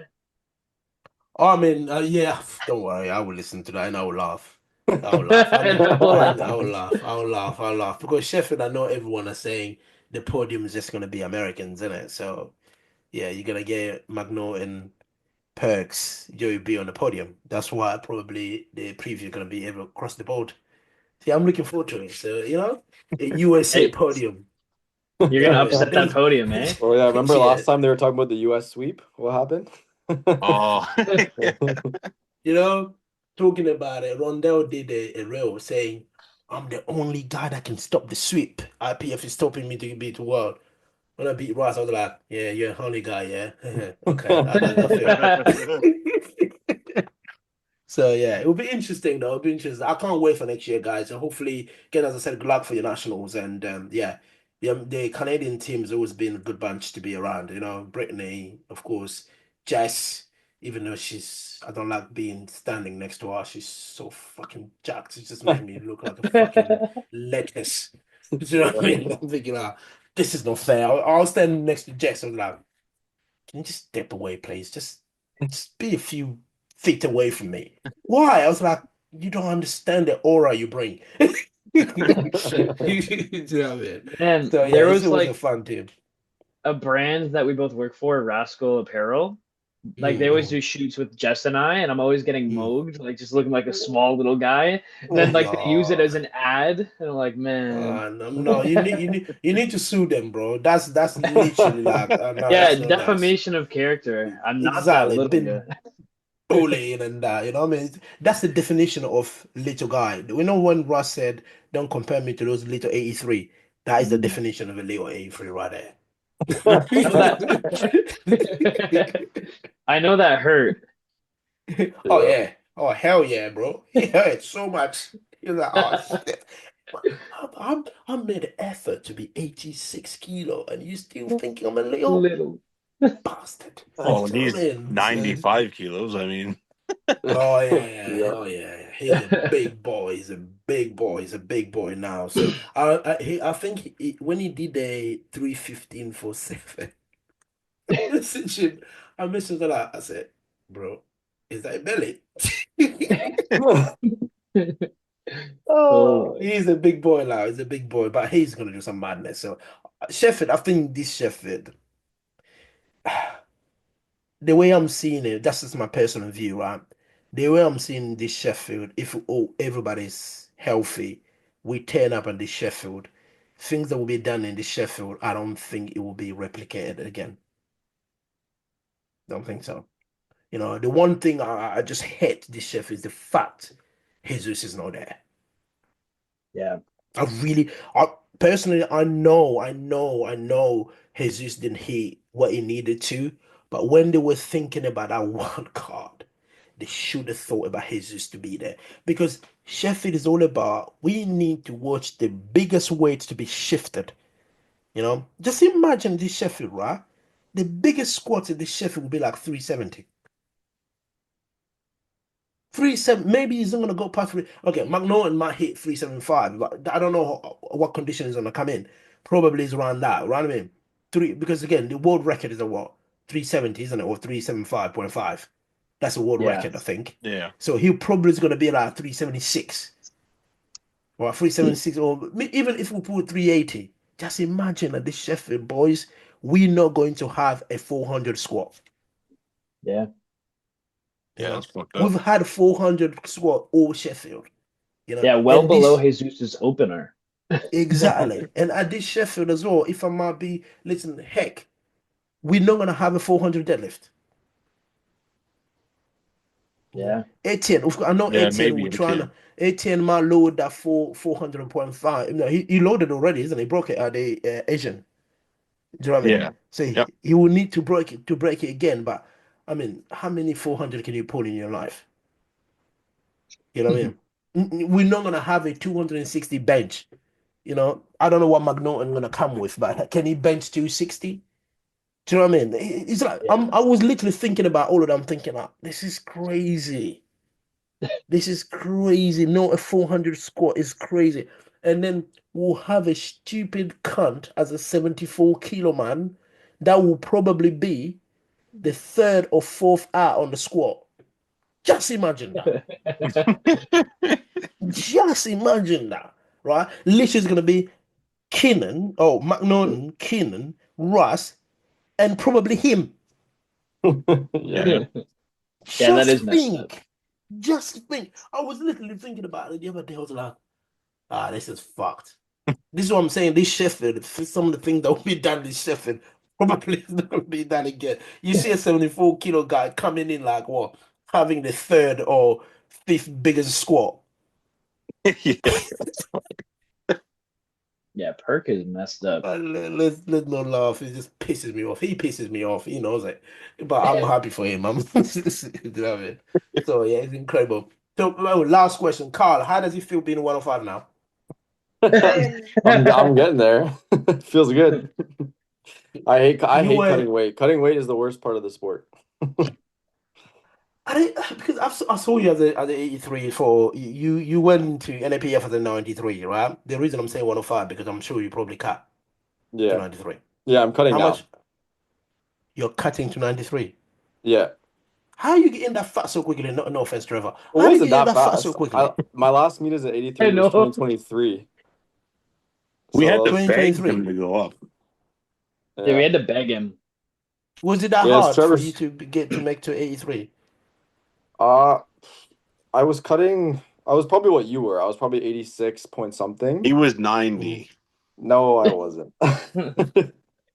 I just, for me, like whenever I cut to when I was like 86, whatever, cutting to 83, I just didn't feel good. Like I didn't feel like myself when I was doing that, and my bench was so bad. I was like, okay, I have to do something.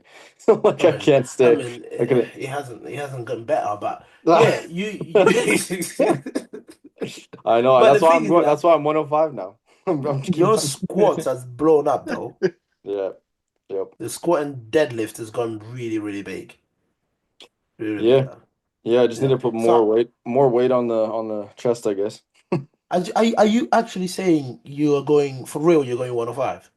Not legit, no. Oh, okay, please. Maybe Because I eventually, to be honest.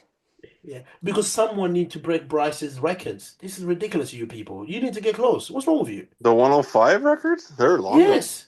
Long Yeah. gone. Yeah, we have a Are friend they? They Walter got that broke smoked those. by like 50 Yeah. keys. Yeah. No Our- way. Oh, yeah. Even his deadlift. Oh, not the Because deadlift, I not the know deadlift. because Yeah, Chris I Walter know pulled Bryce like got 380 and it was the record Hasn't Bryce done no. 385?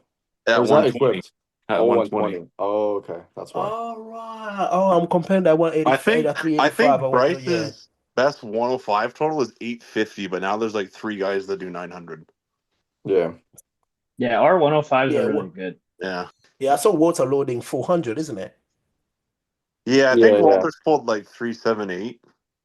Jesus, Chris Tapia pulled 375. Jesus Christ, that's Yeah, our nuts. 105s are pretty good. Yeah, 105 That's is the thing. pretty. Honestly, Canada overall is getting good. Like even our 120s now, like Bryce's what was Bryce's best total as a 120? Like nine something? 910, but now they're doing like 930. Yeah. Matt Yeah, Vina and And Lucas, Lucas. yeah, yeah. I think we're even in very that. close. Like people are gonna start breaking through, and we will have like top lifters. Oh Yep. yeah, that's what I'm saying. Like, I think Canada is coming. Canada is coming because the reason I said that because when I saw Walter loading the 400 kilo, I know people were just looking and thinking it was a meme, but I was looking. You know, sometimes you look at lifter when they have the confidence, I could actually pull this. That's what Yeah. he had him. I know he missed it, but he had that confidence that I could Mhm. actually pull this because that tells you I don't get it now, I will get it. Yeah. You Yeah. know what I mean? So that's coming. That's crazy. Just to be able to load 400 guys. That's mad. I remember when Christopher used to pull that 375, 380, 390 as a 105. Everyone was like, that deadlift will never ever gonna be broken. But now, 400. Crazy. Oh, that's crazy. So, Luke, catch up to that Carl squat. You need to ask squat him, bro. What about Yeah, That's you? all slowly. business. We'll You were talking see. about tripling 320. You haven't done it yet in the meet. Who are me? Ooh. No, I'm saying Luke need to catch up to your squat. You need to ask squat you. So do you. Oh no, no, don't worry. I'm gonna ask you a Sheffield one by mile. Don't worry about Okay, okay. that. Have you Actually, triple 320 yet? Have you triple 320 on your side? Carl. On squat? Yeah. I squat 325, yeah. Have you triple 320 yet? Oh no. I have not. That's what I asked. Maybe Okay. soon. So your best score is 325? Yeah, yeah. 0.5, I right? don't want. Yeah, yeah. Because we can in Canada we could like chip the record, so No, I believe. 325.5. Yeah, I believe 335 is there, 340 is there at the national. I believe that. We'll see. I believe Hopefully. in you, bro. I believe in you. You know, Hey, Luke thanks, is gonna man. score 320. You're gonna score 335, 340. You know, and Trevor, I believe that, yeah, getting close to that 450 is there. Jurins is gonna give us this false confidence. We all just go die. I mean, that's what Carl said, isn't it? You got to aim high, isn't it? Game so True. high, and you get to the middle. If I say I'm gonna squat 350, hopefully I'll do 330. So Oh, yeah. no, bro. 20 kilo drop, that's huge. Yeah. You know what I mean? You need to say 350, score at least 342.5. Well, if I was Gavin, I would say that I'm gonna squat 370 and then see what happens. Jurins, you I better love it. dunk this third. You better attack your third squat. I know, I've heard that, bro. I've heard that so many times. You know, I think for me, it's become a mental barrier or anything, got nothing to do with strength. This Bro, is why I just said to you guys, you I just have gotta got, rewatch your 300 pause double and just remember that you can now do anything. Because that, like I'm telling you, that is a gross set of squats. yeah, Pause double. we should be able to squat big at Sheffield, so quite big. But I always say to people this, right? Carl, of course, you squat over 320, right? You know when people talk about, oh yeah, you should have done this, you should have done that on your squat. I always ask people, do you know how a 300 feel on your back? You know, when people say, yeah, but I was like, okay, do you know how a 320 feels on your back? Right? I've squatted over 320 before, and I know how it feels. You know what I mean? Because when Perks hit the 330 for triple, I was like, your small frame, when you unload it, you take the first step, the second step, the bar start bouncing like that, right? And your rib cage starts saying, "Uh-oh, no." And then you got to go down and come back up. And Bro, Perk has his wife spot him, just his wife only. yeah, Like, bro it's is so crazy. Perks, big. I mean, that's what you call outlier, isn't it? But yeah, back Sheffield, we are prepping a very, very, very good squad. So everything goes well, we'll score very big. I'll score like way, way more than I've ever done before. So yeah, should be good. Good man. I'm excited to see it. That was the one little piece of smack talk I had for you. And I was on the Barbells and BS podcast, and I was like, "Do you think I should say it to him?" They're like, "Yeah, tell him that we said it too." Fine. I mean, those boys saying I'm washed. It's fine. So that mean even if I don't squat big, I'm washed. It's fine. It's Yeah, fine. for So me, yeah, I just can't go. even think about it. Like when I'm in a meet, I'm doing that third squat, like whatever 320 plus. You just can't think about what's on your back, whatever. You just have to get angry and do it fast. That's what I. Yeah, Perks always said to me, sometime when I squat big, I just go down and I hope for the best. Yeah. Straight up. Yeah.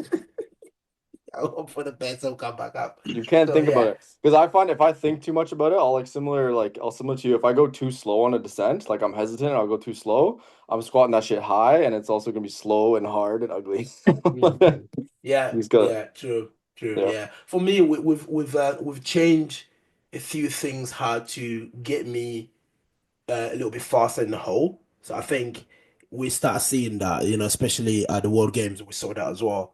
So it's basically what I've done is the foot placement, changed my foot placement a little bit, especially on that third, and yeah. So hopefully it's gonna pay off. So yeah, hopefully it's not gonna be as fast as you guys, but it's gonna be fast for me, fast enough. You know what I mean? You know, when people say that, yeah, you got it, but it wasn't like even at the World Games when I got it, everyone was like, "Oh my God, that was very fast for you." I was like, "No, for me it was like a Formula One car going down." People were like, "Fuck off!" It still was like tempo. I was like, oh, "Fuck." It's like Angelo Fortino, how he has this like Oh slow yeah. It's motion. so slow. Yeah, Yeah. yeah, yeah. Angela's no, I'm not that slow. I'm not that slow as Angela. No way. No, It's he's no different. way. You know, his one is bad. Yeah. You know, but he's quite big, so you know what I mean. You gotta give it to him. So I don't know how he gets it, but yeah, he does get it. Should be good. Yeah. All right, man. Well, thank you again so much for coming on. I'm excited to watch you at Sheffield do your thing, and we'll have you on after if you are open to it. Yeah, but I'm not gonna come after before your nationals. You guys need to do your nationals Okay, fair, fair. because I'm gonna wait. I'm gonna watch it. Remember, I'm not gonna sleep. I'll watch that damn thing. Oh All right. yeah. That's because that's even the US. I did watch the national. I didn't sleep. And when I meet some of them face to face, I had my receipt. You know what I mean? So yeah, bring me on after the nationals, guys. So it'll be interesting. So it's hopefully you guys do really well. You book your ticket to Dubai. It'll be really good. You Yeah. know, otherwise, buy your popcorn, watch from home, guys. It's life. All right, uh, man. Well, thank you. You uh, have a great rest of your night, okay? thanks, Yeah. boys. Appreciate that. Bye Thanks, bye. Bye. man. All right. Bye, guys. Like Bye.